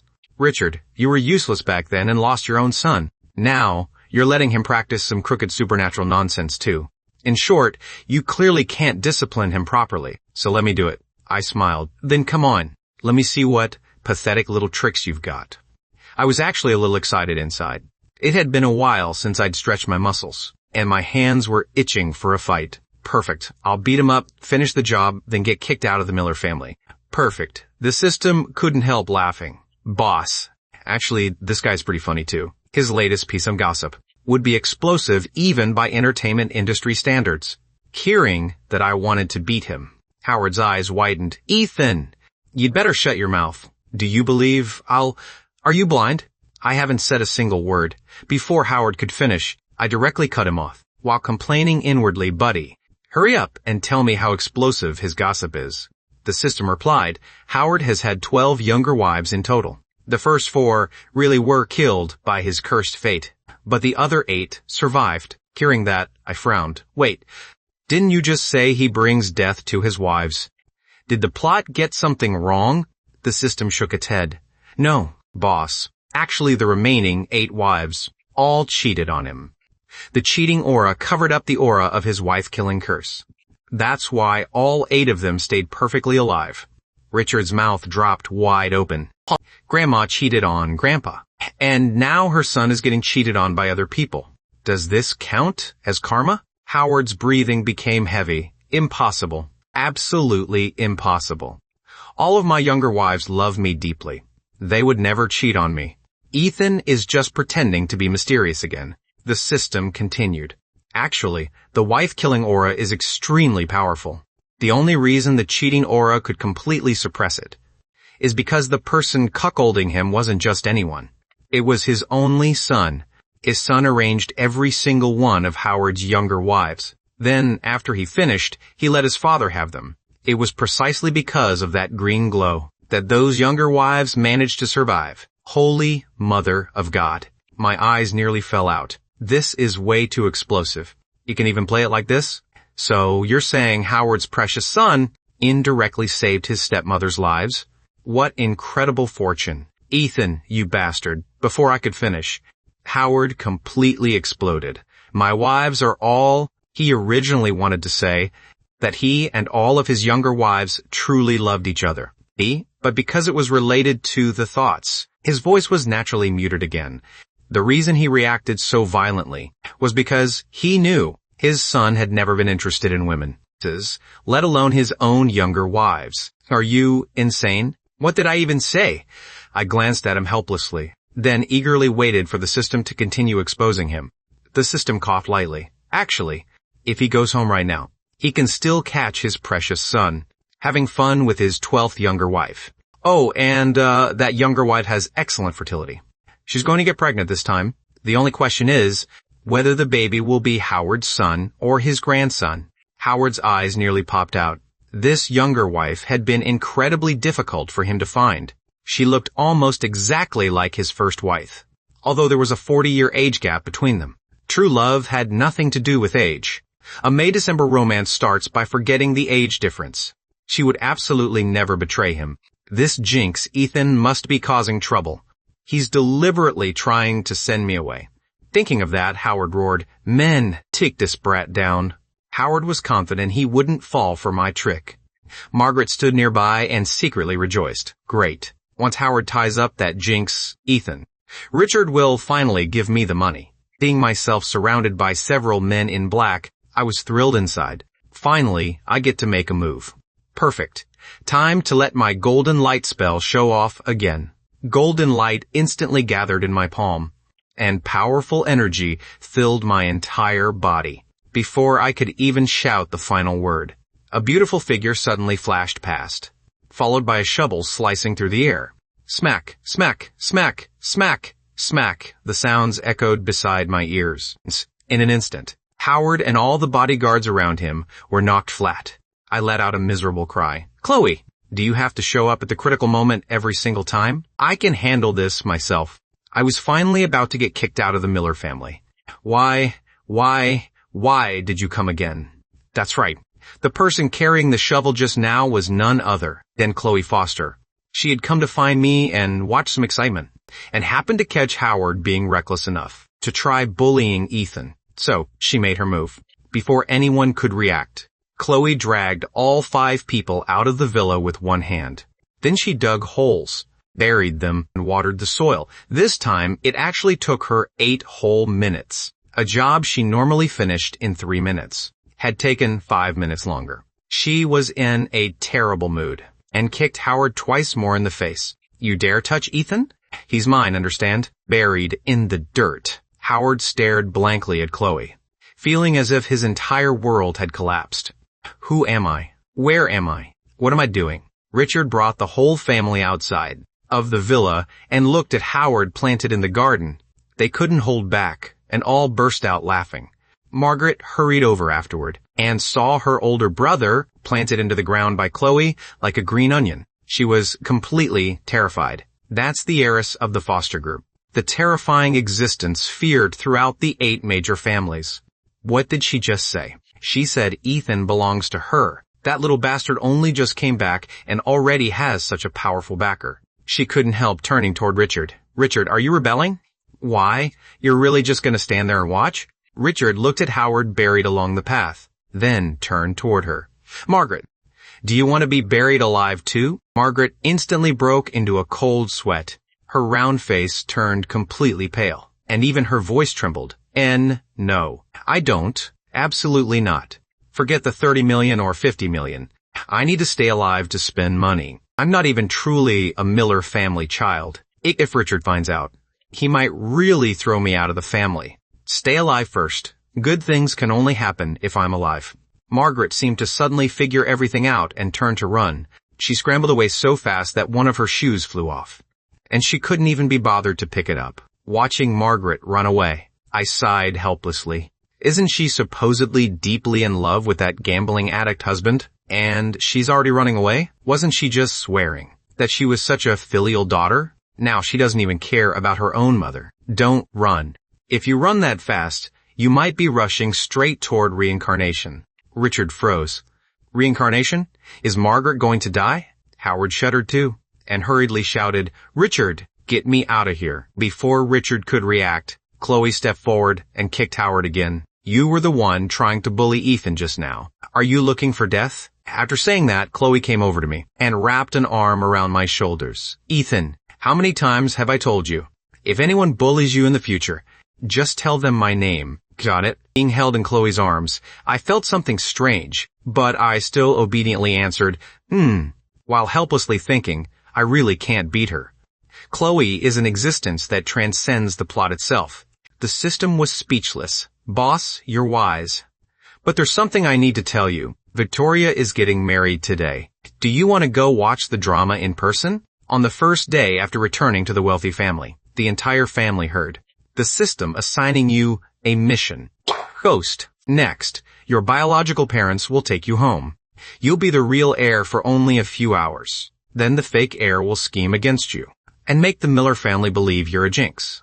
1 year later, you'll be thrown out of the Miller family and eventually die miserably on the streets. After hearing what was supposed to happen next, you sucked in a cold breath. What the hell? Did I transmigrate here just to get tortured and die? But you didn't notice that Richard beside you was already trembling all over and nearly collapsed to the floor. The son he'd only just managed to find was going to die 1 year later, and it was all because of Brandon's schemes? No way. If that was really true, then Brandon would be the one getting kicked out of the Miller family. At that moment, I looked shocked.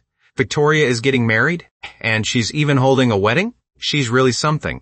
Give her a big enough stage, and she'll embarrass herself on an even bigger scale. Richard became furious when he heard that. Victoria really is courting death. She clearly heard Ethan's thoughts, yet she's still jumping straight into the fire. Susan clenched both fists, furious at her daughter's refusal to listen. She'll regret this sooner or later. Susan was seriously starting to wonder whether she'd gone wrong somewhere raising them. These daughters of hers all seemed to be missing a screw in their heads, buried in the dirt. Howard had absolutely no interest in any of that. He kept cursing from the side. Richard, are you trying to rebel? Hurry up and pull me out. Are you seriously going to stand there and watch your own older brother die? And what about Mom? How is she now? I want to see Mom. Actually, the thing Howard wanted most right now was to go home. His mother was only an excuse. He felt like his mind had finally cleared a little, and all he wanted was to get home immediately. If, even by the slightest chance, what Ethan said was true, then his entire world was about to collapse. I sneered inwardly. What biological older brother? He's the first illegitimate child Grandma Miller gave birth to. How does Howard count as Richard's biological brother? Buddy, tell me, if Richard finds out, this old guy isn't really his biological brother, what kind of expression will he make? And if Howard learns he isn't even Grandpa Miller's biological son, will he piss himself from fear? Hearing that, Howard's eyes nearly popped out. When he recovered, his face turned bright red with anger. Richard, control your son. What kind of nonsense is he saying? Ethan, why you? If you keep talking nonsense, I'll kill you. I glanced at him like he was an idiot, then said to Richard, Richard, is something wrong with your older brother? What did I even say? Richard immediately nodded. You're right. He's seriously ill. He's even hearing things now. Just then, Howard's phone rang. An unknown number sent him a video. Fall. Richard walked over and took Howard's phone. Answered it. Then answered it. His expression instantly changed. On the screen were a completely naked young man and woman doing some very intimate exercise. Howard stared at the screen, his old eyes nearly falling out. Impossible. Absolutely impossible. How could they? Boast. I glanced at the phone screen and froze too. Even my face turned slightly red. Then I shamelessly burst out laughing. Old man, take a closer look at who those two people are. Looks like your precious son and your little wife. Unless my eyes are playing tricks on me. Which adorable person sent this video? Beautifully done. Vanessa's face turned red and she spat in disgust. Ethan, you're not seeing things. It really is those two shameless people. I sneered. Uncle Howard, didn't you just say your little Lillian truly loves you? That she doesn't care about your money or status and only wants you? Does your face hurt now? Richard said coldly. Howard, so this is your precious son. You've completely disgraced the Miller family. Biscuits out. How are we supposed to hold our heads up among the 8 major families? Richard's voice had become much firmer now. Since he already knew Howard wasn't truly a Miller, there was no reason to keep being polite to him.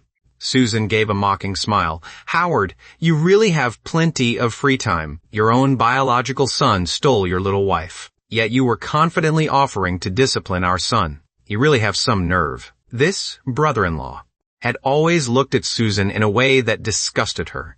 She'd only tolerated it because of Richard, and avoided Howard whenever she could. But now, she wanted to see what face he had left to stay in the Miller family. Howard looked at Richard's whole family, and instantly understood, so they could all hear Ethan's thoughts, which meant they already knew that Howard wasn't truly a Miller. What am I supposed to do now? Thinking of that, Howard completely changed his forceful attitude, and begged, Richard, I was wrong. I was really wrong. Hurry up and pull me out. I'll go home right now and clean house. Don't worry. Everything I own will belong to Ethan in the future.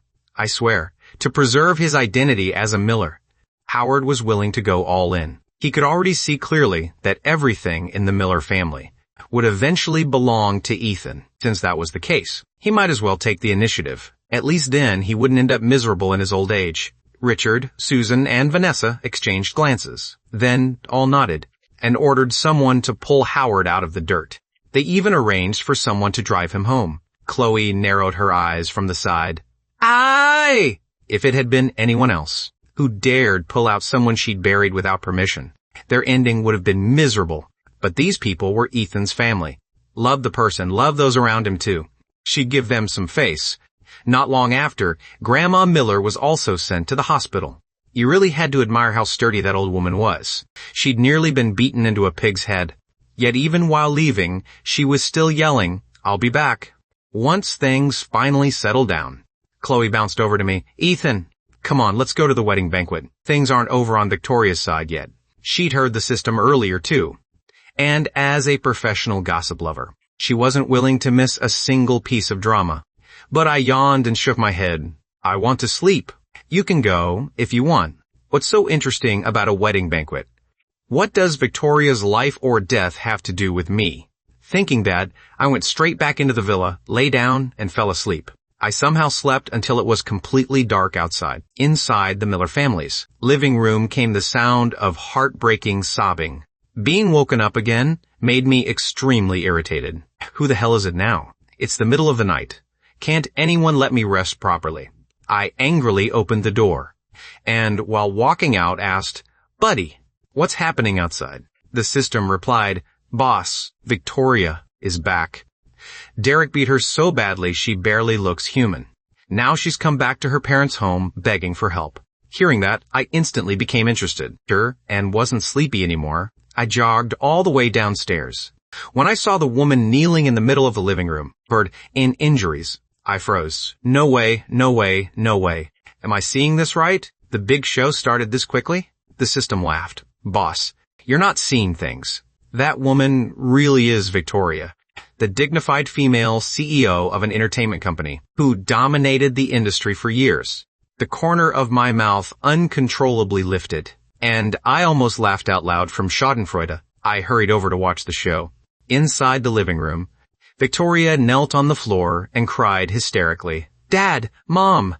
"Vanessa, you have to get revenge for me." Susan was shocked. "Victoria, what happened to you? Didn't you just hold your wedding today? It's only been a few hours. How did you end up like this?" Even though her second daughter refused to listen, she was still Susan's biological daughter. It would be a lie to say she wasn't heartbroken. Vanessa clenched her fists too, looking at her perfectly fine younger sister, who had changed so much in less than 2 days. He looked like she'd aged 10 years. Vanessa's heart ached, but at the same time, she felt incredibly fortunate to have escaped the same fate. He had been so close. Oh! So close to ending up exactly like this. Seeing the concern in her family's eyes, Victoria cried even harder.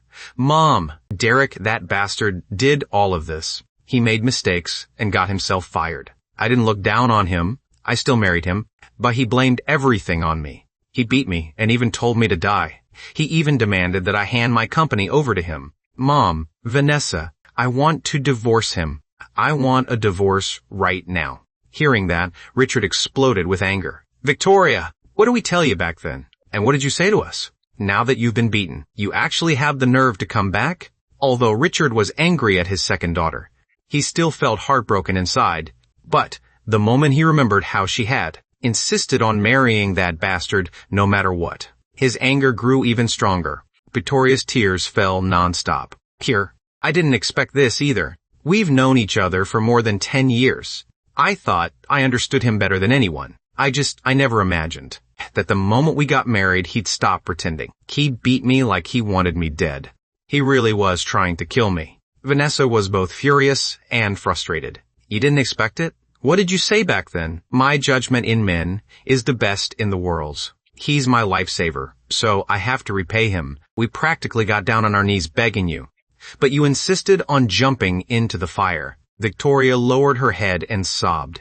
She no longer had the face to look at her family. That slap from reality really hurt. Meanwhile, I stood at the edge of the group, looking at Victoria's miserable condition and sneered inwardly. She can still talk. She can still complain. She can still cry. So she obviously didn't get beaten that badly.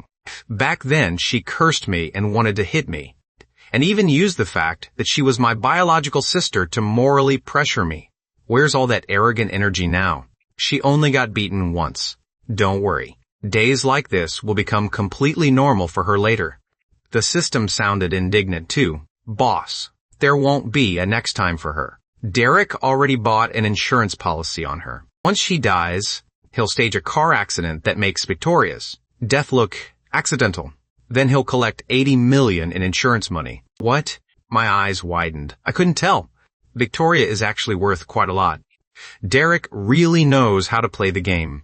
The conversation between me and the system was transmitted directly into the Miller family's ears.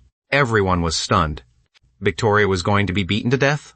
Victoria herself felt as if she'd fallen into an icy abyss. A chill ran from the top of her head all the way down to her toes. The man she'd loved for so many years actually wanted to use her death to make money. Thinking of that, Victoria suddenly stood up, scrambled over to me, and tightly hugged both my legs. "Ethan, my biological little brother, I know I was wrong. Back then, I couldn't recognize your good intentions. And I betrayed your kindness. You're not a jinx. You're the Miller family's lucky star. I was blind and misunderstood you. Please save me, okay? I'm begging you." I sighed. "Victoria, don't try to claim me as family. I'm not worthy of that. Back then, Brandon was the only little brother in your eyes. What did I count as? So you don't need to apologize to me, and I can't save you either. We're all adults. You should bear the consequences of your own mistakes." After saying that, I suddenly stepped backward and avoided Victoria, then disgustedly dusted off my pant legs. Victoria was completely dumbfounded. She looked toward her parents and Vanessa for help, hoping they'd beg Ethan on her behalf, but all she got were helpless looks from them. Her heart instantly sank to the bottom. Oh no, my family has completely given up on me this time. What am I supposed to do? How can I possibly convince Ethan to help me? Just then, the butler hurried over and said, in panic, "Sir, madam, bad news. A man named Derek Lee is here, and he brought a group of reporters with him. He says he's here to take his new wife home on the first day after returning to the wealthy family." The entire family heard. "The system assigning you a mission. Host, after a dange. Next, your biological parents will take you home. You'll be the real heir for only a few hours. Then the fake heir will scheme against you and make the Miller family believe you're a jinx. 1 year later, you'll be thrown out of the Miller family and eventually die miserably on the streets." After hearing what was supposed to happen next, you sucked in a cold breath. What the hell? Did I transmigrate here just to get tortured and die? But you didn't notice that Richard beside you was already trembling all over and nearly collapsed to the floor. The son he'd only just managed to find was going to die 1 year later, and it was all because of Brandon's schemes? No way. If that was really true, then Brandon would be the one getting kicked out of the Miller family. At that moment, after hearing the butler's words, Victoria screamed at the top of her lungs, "I don't want to go with him. I'm not leaving. He'll beat me to death. He wants my life." Richard sighed. "What should we do now?" Susan frowned and looked toward her eldest daughter. "Vanessa, think of something." But Vanessa turned and glanced at me, only to discover that I was leisurely sitting there with one leg crossed over the other, looking exactly like a spectator enjoying the drama. She helplessly said, "This isn't impossible to handle. But Victoria, it'll depend on how you perform." Victoria felt like she'd grabbed onto a lifeline and hurriedly said, "Vanessa, tell me. Whatever you say, I'll do it." At this point, did she even have the right to choose? As long as she could save her life, she'd even be willing to hand over her entire fortune. Without hesitation, hand over my entire fortune. The moment she thought of that, she suddenly looked toward Vanessa. After all, the two sisters understood each other perfectly, and both were female CEOs. They reached the point where no words were needed. Vanessa nodded and glanced at me from the corner of her eye. Victoria then looked toward her parents and realized their gazes were all pointed in the exact same direction. I noticed their eyes and looked over, frowning unhappily. What's going on? I haven't done anything. Why are they staring at me again? Don't tell me they're going to blame this on me too and call me a jinx, saying I'm the one who brought that scumbag here. While I was thinking that, Victoria suddenly came over and kowtowed 3 times in front of me. "Ethan, I wronged you before. Everything that's happening to me now is the punishment I deserve. But I finally understand. You're the legitimate eldest son of the Miller family. Everything in the Miller family should belong to you. So I want to give you my company. Summer entertainment." Victoria's words caught me completely off guard. Buddy, what the hell is going on? I'm just a spoiled second-generation rich kid. And now I'm suddenly a company president? Wait, don't tell me her company is about to go bankrupt. And she wants me to become the scapegoat. The system shook its head. "Boss, I've already checked. Victoria's company is operating perfectly well. There are no negative signs at all. You can safely accept it. Ever since these people grew brains, a lot of things have changed. But boss, once you accept someone's gift, you owe them something. Victoria is giving you her company. She's probably hoping you'll protect her life." I looked at Victoria kneeling on the floor and slowly curled the corner of my mouth. So what if she's a domineering female CEO? When she runs into scum like Derek, she still has no way to deal with him. As for me, I'm actually not that heartless, drawing a blade to help when I see injustice. Isn't that what every handsome guy should do? The system helplessly started flattering me. Right. Everything you say is right, boss. You're the most caring person in the whole world. You're definitely not helping because of the money. I crooked my mouth. Of course, buddy. You really understand me. On Pomanese, Victoria heard my thoughts and finally felt her heart settle. At the critical moment, her biological little brother was still the most reliable. If it were that fake heir, he'd probably just cry and hide off to the side again. I sighed. I have a terrible temper when I'm woken up, getting disturbed in the middle of the night. It causes me in a bad mood. And when I'm in a bad mood, the consequences can be serious. As I spoke, I walked forward with an arrogant swagger and casually arrived at the villa entrance when Derek saw that only I had come out. and Victoria was nowhere to be seen. He immediately became furious. Ethan, you. I didn't give him a chance to speak. I flashed directly in front of Derek, grabbed him by the neck with one hand, and lifted him into the air. Derek, you wouldn't want to die before. You get to celebrate your 85-year-old girlfriend's birthday, would you? Derek struggled desperately, but when he heard what I said, his pupils instantly widened. You? How do you know that? How is that possible? Besides himself, not even his own mother knew about this. I sneered. Did you forget? People online are, affectionately, calling me a mystical master now. You think a little secret like yours can hide from me? Derek's expression changed drastically. His eyes nearly fell out of their sockets. This is actually real?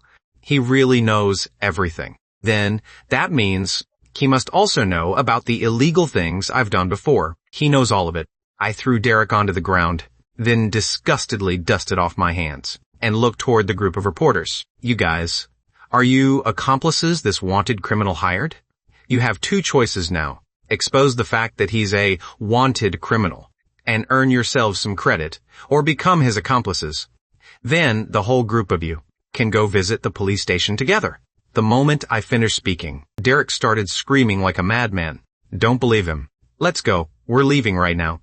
He was genuinely terrified now.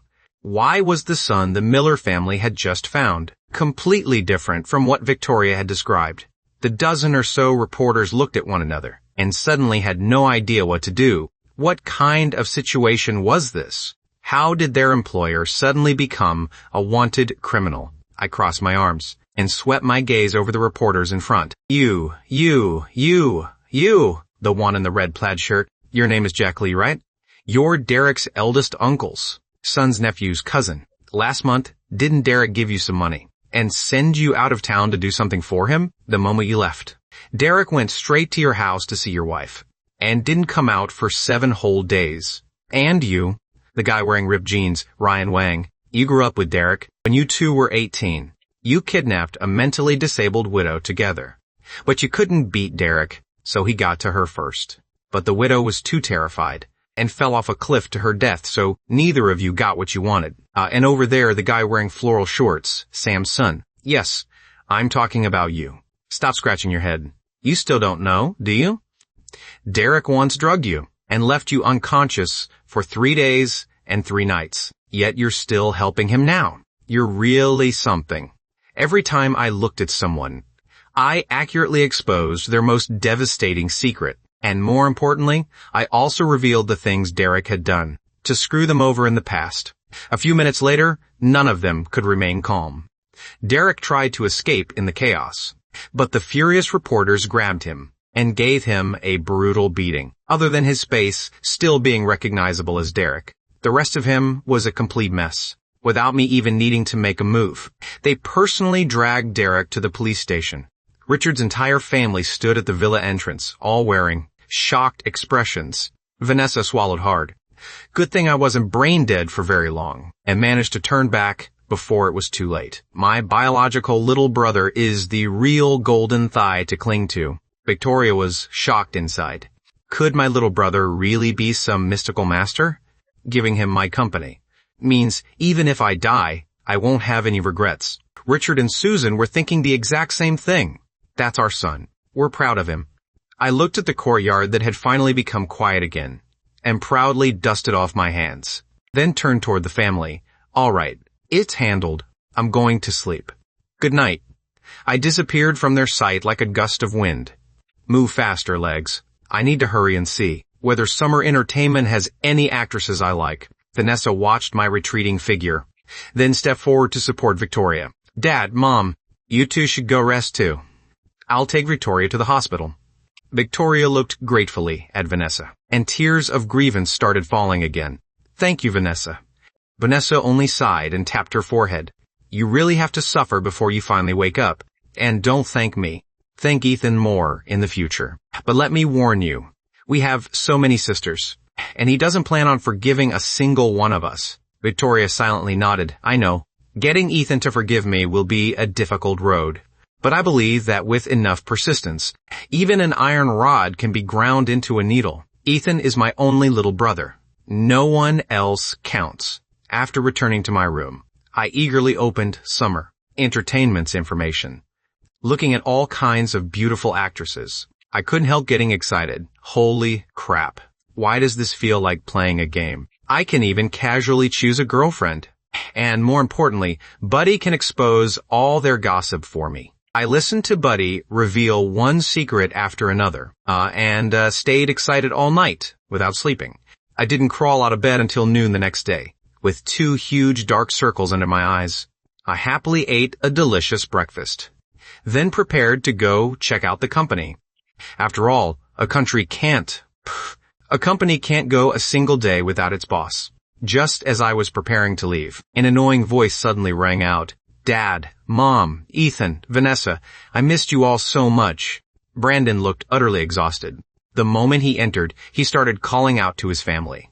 Difference and tears immediately followed. Vanessa saw him and instinctively opened both arms, preparing to rush over and hug her beloved little brother and comfort him properly. But under enormous pressure, she slapped herself across the face and barely managed to regain her composure. Then she quickly hid behind me. This trick really works. As long as I hide behind my biological little brother, that strange force disappears. That was close. I almost threw myself into his arms again. Then I would have given him money and bought him whatever he wanted, and even helped him destroy Ethan. Brandon watched Vanessa clearly prepare to hug him, only for her to suddenly change direction and even hide from him. A wave of anger and jealousy surged inside him.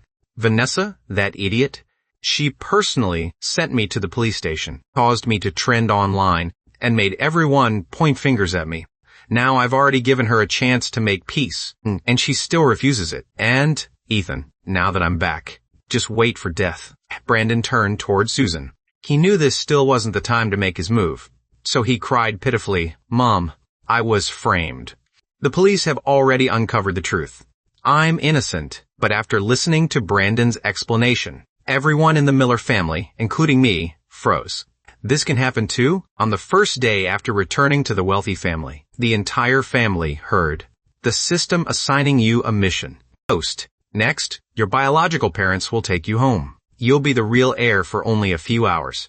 Then the fake heir will scheme against you and make the Miller family believe you're a jinx. 1 year later, you'll be thrown out of the Miller family and eventually die miserably on the streets. After hearing what was supposed to happen next, you sucked in a cold breath.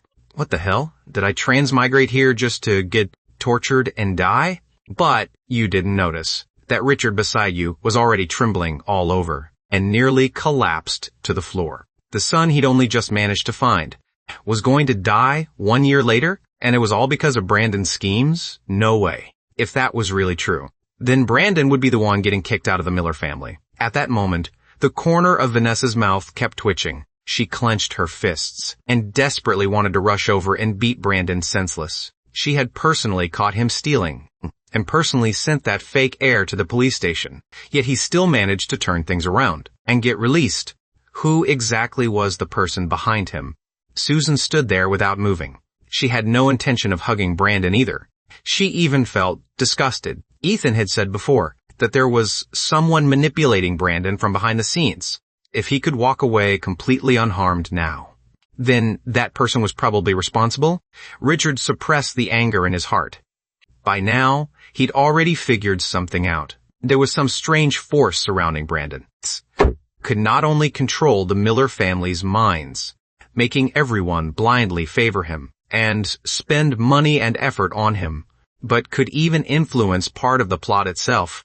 And the only person capable of changing the plot was Ethan. So right now, it still wasn't the right time to kick Brandon out. Or rather, they simply couldn't do it. As long as Brandon refused to leave, no one could force him out. I quietly watched Brandon perform for a while, then rolled my eyes dramatically. The power of the plot really is impressive. Not only did Brandon get out this quickly, he was even released without charges. Buddy, you need to work harder. Find out which damn system is behind him as soon as possible. The system looks serious. Don't worry, boss. I'll work hard. I nodded slightly, ignored Brandon, and walked straight outside. He could keep acting if he wanted. I had no interest in playing along. Seeing that I was leaving, Brandon immediately stopped crying and hurriedly said, "Ethan, where are you going? Can you take me with you? People outside are spreading rumors that the two of us didn't get along. For the sake of the Miller family, I think we should clear up those rumors." On the way back, Brandon had already received a phone call. His next mission was no longer to steal the Miller family's confidential documents. He only needed to follow Ethan.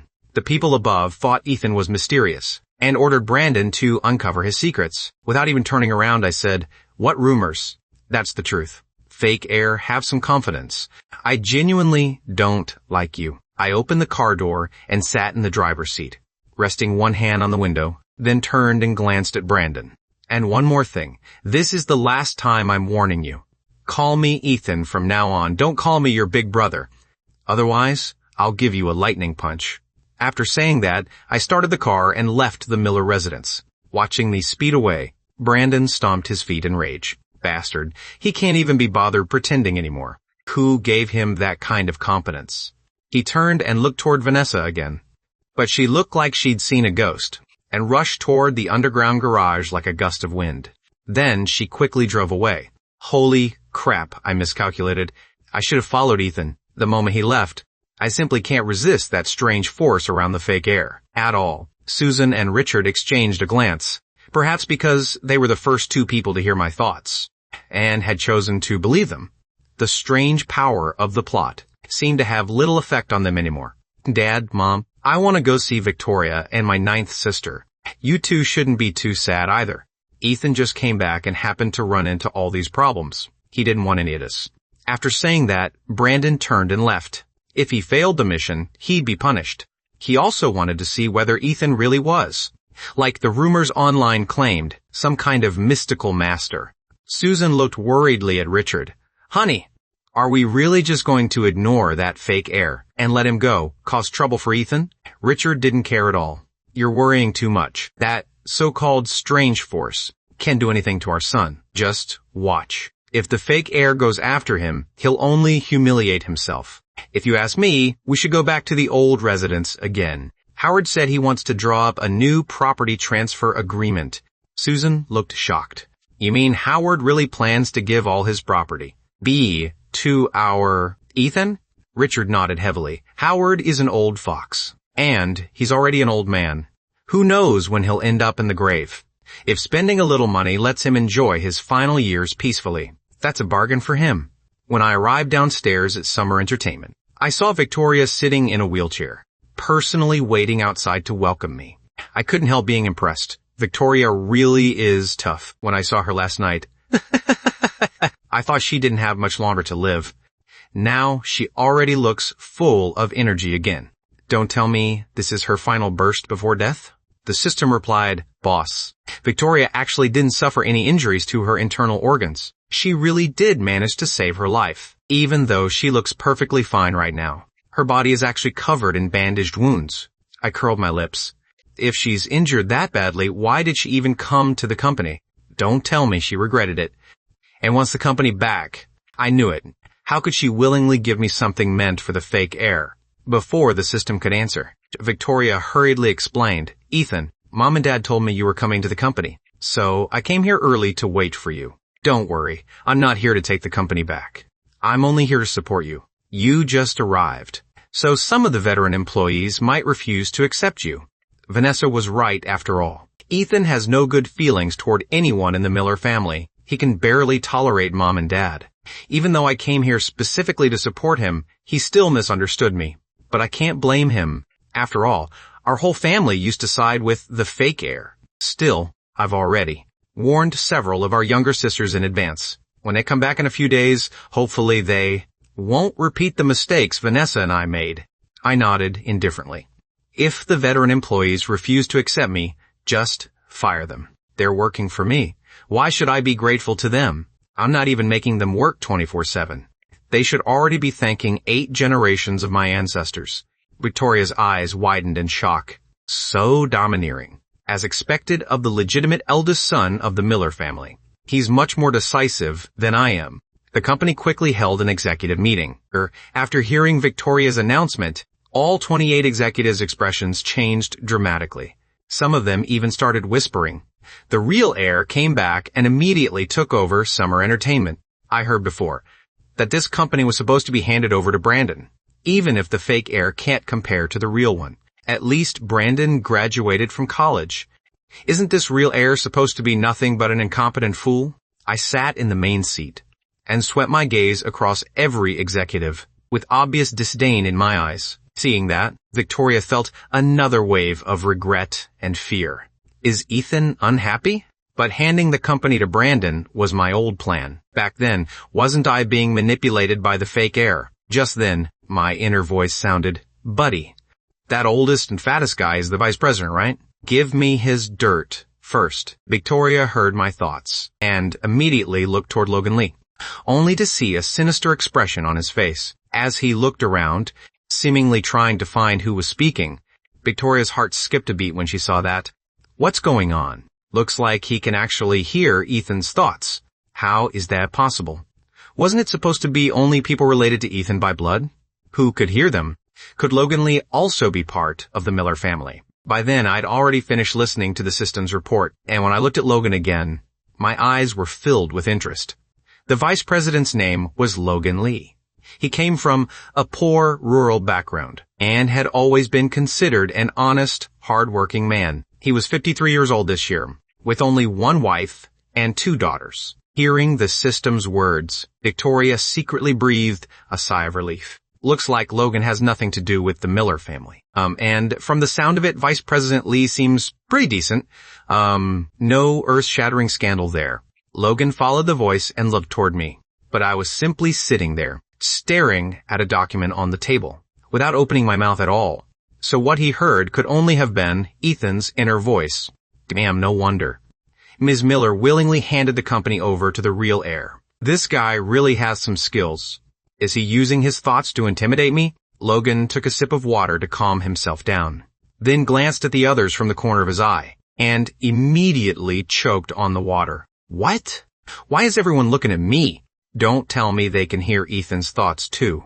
I continued inwardly. Well, I couldn't tell. Logan's wife is actually his former sister-in-law, and both of their daughters are abandoned babies they adopted. On one dark and windy night, those 2 girls will push the couple off a yacht. These 2 really are something. One stole another man's wife, while the other abandoned her childhood sweetheart.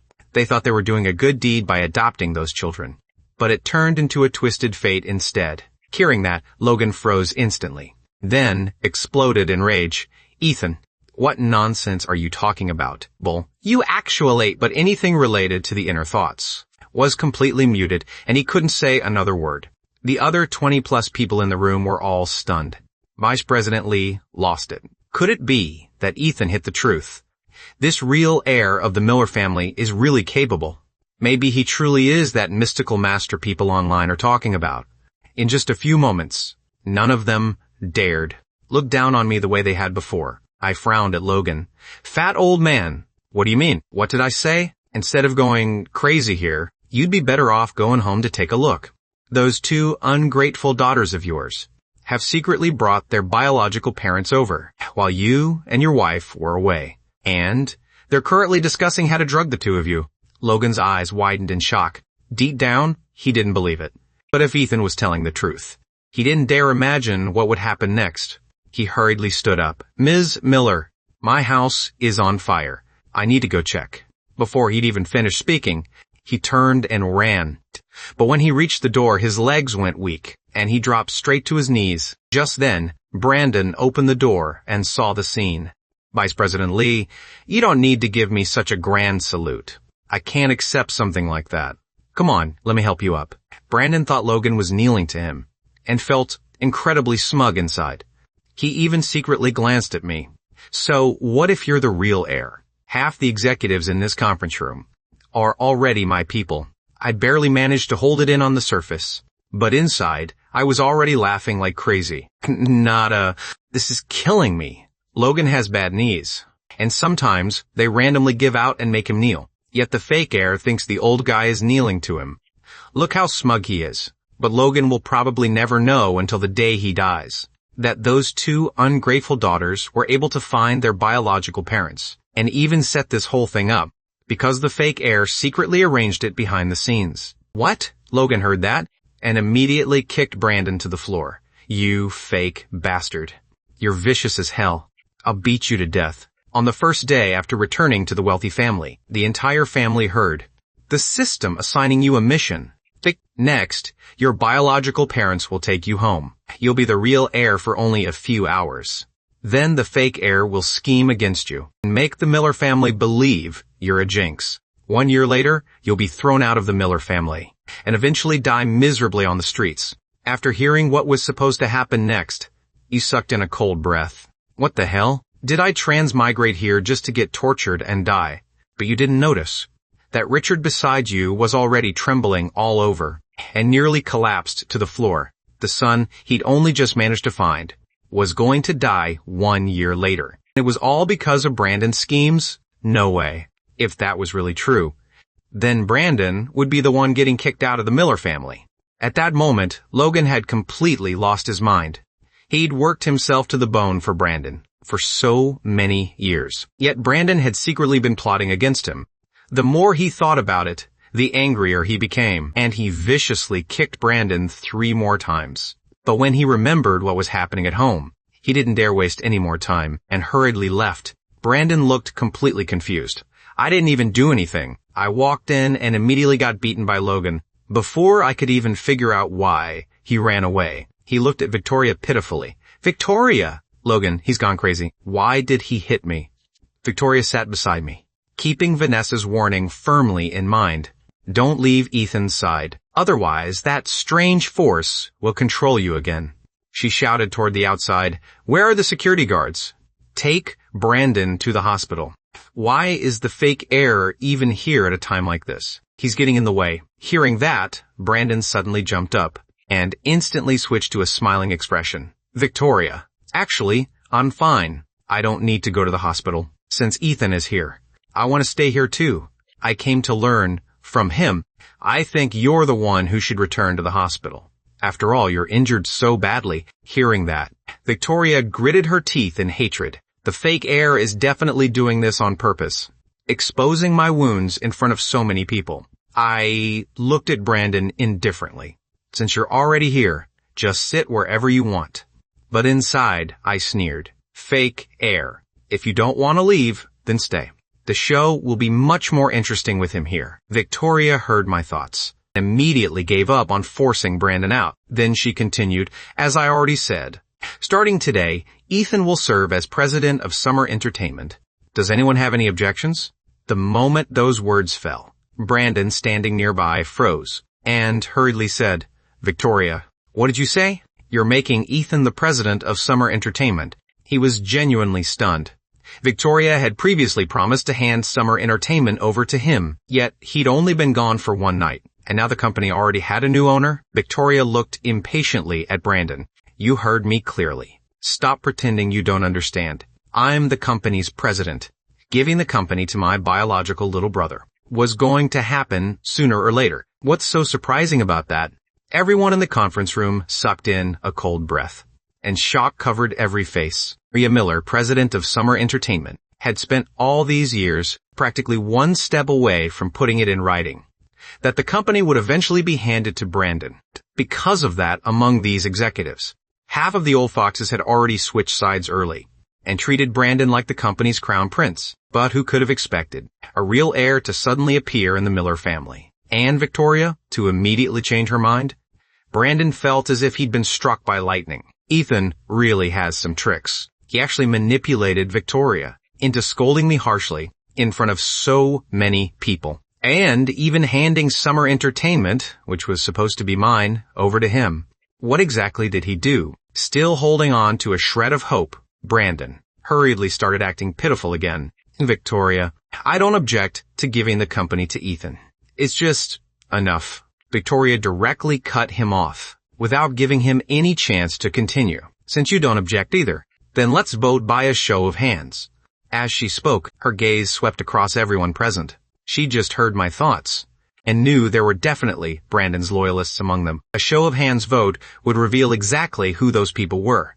And when the time came, Victoria definitely wouldn't let them off. But the result completely shocked her. In less than a few breaths, every executive present raised their hand in agreement.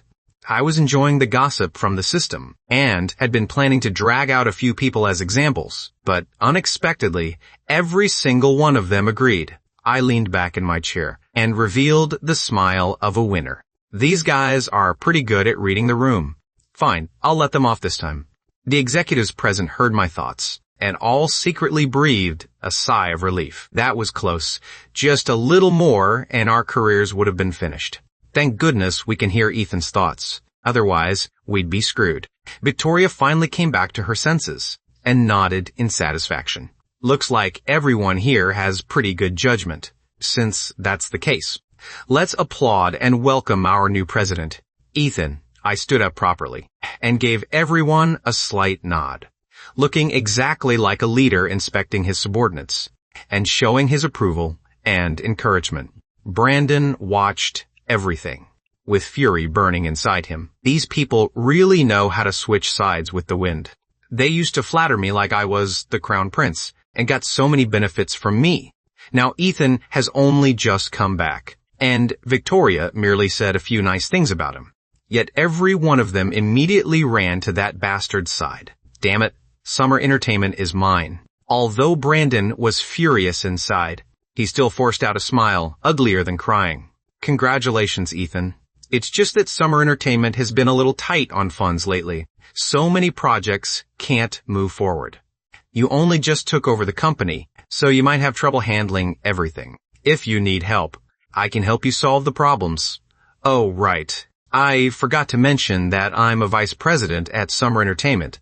Victoria was afraid I'd misunderstand and hurriedly said, Ethan, if there's anything you don't understand, just ask me. I'll help you. Back then, I was too busy, so I asked Brandon to come help me. If you don't want him, she wanted to say that if I didn't want him here, she could fire Brandon at any time. But I calmly said, it's fine. If he wants to be vice president, let him. The moment I finished speaking, I suddenly thought of something and pointed at Brandon. I remember the company has a dating reality show coming up, right? Since you're a vice president, you can take full responsibility for that project. Brandon revealed a confident smile. Ethan, don't worry. I'll make sure it's handled perfectly. After saying that, he turned and ran out of the conference room. Then I looked toward the executive sitting there and sneered inwardly. The company is short on money? That's easy. Let's copy the ancient method. Drag out a few corrupt executives, investigate them properly, deal with them on the spot. And wouldn't the money problem be solved? The executives who had just relaxed instantly became tense again, and all glared furiously in Brandon's direction. Nobody would have thought you were mute if you stayed quiet. Why did you have to bring up the company's financial problems? Who doesn't have a few skeletons in their closet? If he investigates, he'll find something on all of us. What do we do now? I stood up and swept my gaze across everyone. Then I pointed at a bald executive. You, what's your name? People say smart heads don't grow hair. Tell me how we should deal with the funding problem. Halfway through speaking, I froze. Because the bald guy had suddenly disappeared, right in front of my eyes. Everyone followed my gaze. And sure enough, old Chen was gone. What the hell? How could such a huge living person just disappear into thin air? Just then, a voice sounded near my feet. Mr. Miller. I'm right here. Don't worry. I'll solve the funding problem within 1 week. No. 3 days. I'll solve it within 3 days. I guarantee you'll be satisfied. I lowered my head and stared at the bald man in shock. Holy crap. Did he teleport? How did he get there? Could this be the legendary, limitless human potential, unleashed under extreme pressure? As expected of the #1 corrupt executive who embezzled 20 million. Hearing that, all the executives present were stunned. What? Old Chen embezzled 20 million? He's only a mid-level executive, and he still managed to skim that much money? Victoria immediately exploded. Oh, Chen, you've got some nerve. You actually, if Ethan hadn't, I'd still be completely in the dark. Anything related to the inner thoughts was completely muted, and she couldn't say a single word of it. Old Chen covered his head and said with a trembling voice, Ms. Miller, don't worry. Even if I have to sell everything I own, I'll return all the money. Please give me one more chance. But Victoria had no intention of letting him off. Give you another chance? Are you dreaming? If everyone copied you, would there even be a company left? I was truly blind. I didn't even notice a thief right under my nose. I lazily watched the scene in front of me. The bald guy managed to embezzle that much money, only because the fake heir was secretly helping him. And he's just one parasite. Victoria is already this worked up. When I expose the other 10 later, won't she get so angry she passes out? Victoria was stunned. What? There are 10 more? She knew how to read financial statements herself. But with that much money missing, how had she never noticed anything? It had to be that strange force, controlling her mind, and giving Brandon that fake heir an opportunity to exploit her. The other executives were already trembling, especially after hearing me say there were 10 more parasites. They didn't even wait for me to expose them one by one. They all confessed on their own and immediately returned the money they'd taken back to the company. In less than half an hour, Summer Entertainment's account had gained over 80 million. Not only was the previous shortfall completely covered, there was even an extra 10 million left over. Victoria was completely stunned.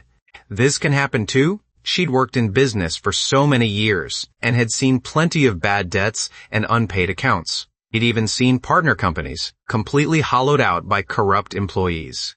But this was the first time she'd seen corrupt employees willingly spit the money back out on their own. Ethan really is a lucky star. With him here, Summer Entertainment can definitely become #1 in the industry. Even I hadn't expected it. I looked at the executives. These old foxes must have smelled danger or something. Why are all of them suddenly throwing the money back? Or did Victoria's lion roar actually work and scare them out of their minds? Victoria smiled helplessly. My silly little brother. Even if I screamed in dolphin pitch, there's no way it would have this kind of effect. The credit obviously belongs to you. Thinking of that, she turned toward old Chen.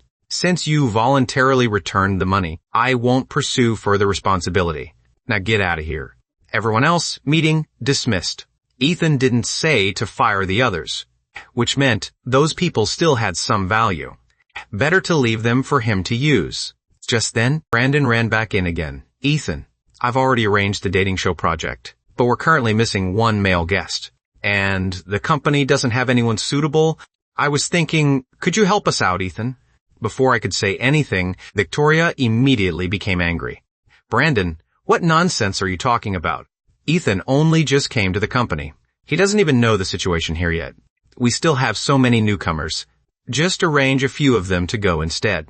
Ethan is now the new president of our company. And you want him to go play around on a dating show with a bunch of rookies? Are you trying to embarrass the Miller family? Brandon hadn't expected Victoria to protect me this much. He suppressed his anger and said awkwardly, Victoria, don't be angry.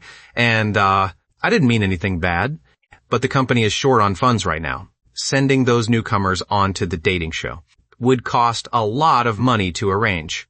Since Ethan is so outstanding, why not let him go? Maybe it'll create an unexpected effect. Seeing Brandon insist that I join the dating show, Victoria became even more worried. This fake heir must have some hidden scheme waiting for Ethan once he joins the show. No, I absolutely can't let Ethan go. She was just about to refuse again when I stopped her. It's just a dating show. What's the big deal? I'll go. Oh, right. Remember to arrange a beautiful female celebrity for me. After saying that, I turned and left the conference room. On the way home, for some reason, a familiar figure suddenly appeared in my mind, holding a shovel and burying someone again.